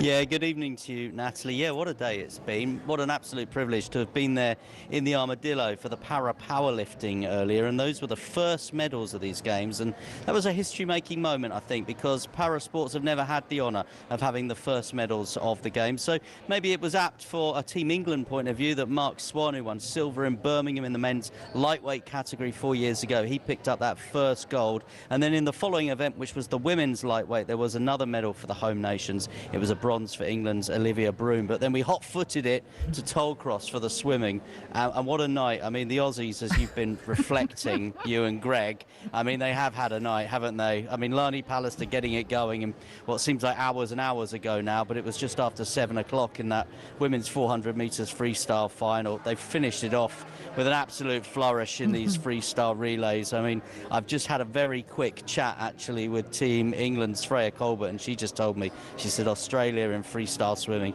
they are just on a different plane right now. Why does that not surprise me? They have been incredible on just this first day in the pool, and I'm sure there's more medals for them to target throughout the rest of the time at the Tollcross International Swimming Centre. Obviously, we had the worrying news emerging from England and the gymnastics, Michael. Yeah, so John Cushing obviously has been covering the gymnastics for us this evening, but we saw a pretty nasty fall, you have to say, for one of the Team England gymnasts there. So I can tell you that Scotland's men finished 4th at that gymnastics team final as well. It was very difficult, I think, after the fall by Gabrielle Langton for the gymnasts to come back. And, you know, I have seen that at the Olympic Games. I saw a nasty fall by one of the Downey sisters in Paris, and it is difficult for the others to try and then regather their thoughts. I think obviously there is just the break in the process and everything else, and Greg will know this better than me, but these guys are all about their process and their execution. That's what they do in training. They do it every day, day in, day out, and when that kind of moment, that bubble is broken, it's very hard to try and get back into that. But then there's the emotional as well, and I think we sometimes underestimate that in our top elite sportsmen and women. They are still people, they are not robotic, and if you see one of your teammates or someone that you regularly compete get taken out of the arena with a nasty injury, there is that emotional, that emotive response as well. Yeah, you're absolutely right. John has said that he spoke to Ruben Ward, part of the Scotland team, who has said it was really difficult to finish the last apparatus, which happened to be the high bar that he was on as well, where Gabriel fell. So you can certainly understand the impact it could have on everyone around him, especially on that apparatus as well. Michael, what do we have to look forward to tomorrow? Yeah, just before I move on to tomorrow, I mean, better injury news from here. As you know, Adam Ramsey-Peaty, I didn't get a chance to chat with him because he hurt his finger. We're not entirely sure where, but obviously, as we were hearing in the brilliant commentary there with Alfie and Molly, Adam Ramsey-Peaty finished fastest in those semi-finals, so has qualified for the men's 100 metres breaststroke final. But as I suspected, it's not anything that we need to worry about. And in fact, after about 5 or 10 minutes, he's gone and got some treatment. He's calmed down a lot, as I understand it as well. The initial sort of burst of anger that he had about the injury, it's something he's done before. So he's okay. So if you were listening earlier and worrying about Adam Ramsey-Peaty, he'll be absolutely fine. Tomorrow, the focus very much on the same sports that we've been looking at today. So we'll have the gymnastics, the women's team final, and then another very busy evening of swimming finals here at Tollcross, including Adam Ramsey-Peaty going in that final of the men's 100 metres breaststroke and looking for another Commonwealth Games gold medal. Yeah, brilliant. Michael, we look forward to hearing from you tomorrow then, as you and John Cushing continue to update us on what's happening at the Commonwealth Games. We're off and running. We've got going, yeah. Again, I think we can definitely get that soundbite from the sound of things about Australia winning more medals, but Adam will upset the party there. Well, we certainly hope so. He will. That thing will be fine. Yeah, no, but it's been absolutely fantastic. You've had an injury, doing very little. A cramp. For those just tuning in, Greg somehow got cramp in his hamstring. It'll happen again. Just sitting in his chair. But as we worked out, that knows me knows that happens a lot. So that's so not. You think we'll get regular cramps? Well, hopefully not. Hopefully I can get it out during other parts of the day, not when we're live on air. Yeah. Ideally. Anyway, okay. We'll see. Or just hopefully you don't get any more because you hydrate yourself. Something else will go wrong. I'll bang head or something. Oh my goodness. We really do need to have physio, medics on standby just in case. Yeah, but it's been good. It's been a brilliant day for Australia, as we've mentioned, in the pool, coming away with 11 medals in total. So just to run you through the shape of the medal table. No surprise, Australia top it with 6 goals. It's 13 medals in total. Nigeria have 3 goals, 6 medals in total too. Scotland are third with their 2 golds that they picked up in the pool. That was Duncan Scott and Faye Rogers getting the gold in their respective races. 4 in total for them. 8 medals in total for England. 1 gold, which came courtesy of Matt Swan in the powerlifting, but quite a few medals won in the pool today, 4 in fact. And then Canada are in 5th with 1 gold and 3 medals overall. So it's been an impactful day. We're going to be back tomorrow for more of the same for Commonwealth Games kickoff. Hopefully you can join us.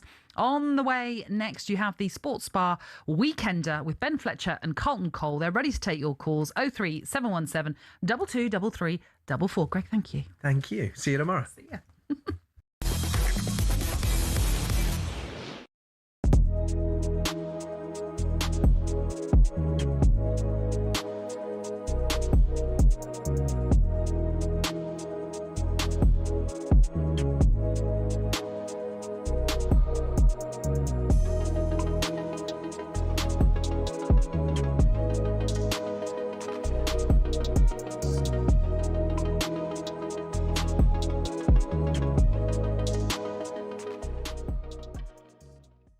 obviously you've got Kai Havertz, who was missing for most of last season. He's back and available and can play either as your centre forward or off your centre forward, which again shows a little bit more congestion in that kind of attacking midfield role. So I think when you zoom out, bigger picture, the squad still has enough. It has a lot of depth. But I think the reason there's a bit of nervousness around the Arsenal fan base right now is because we see an opportunity. We win the league for the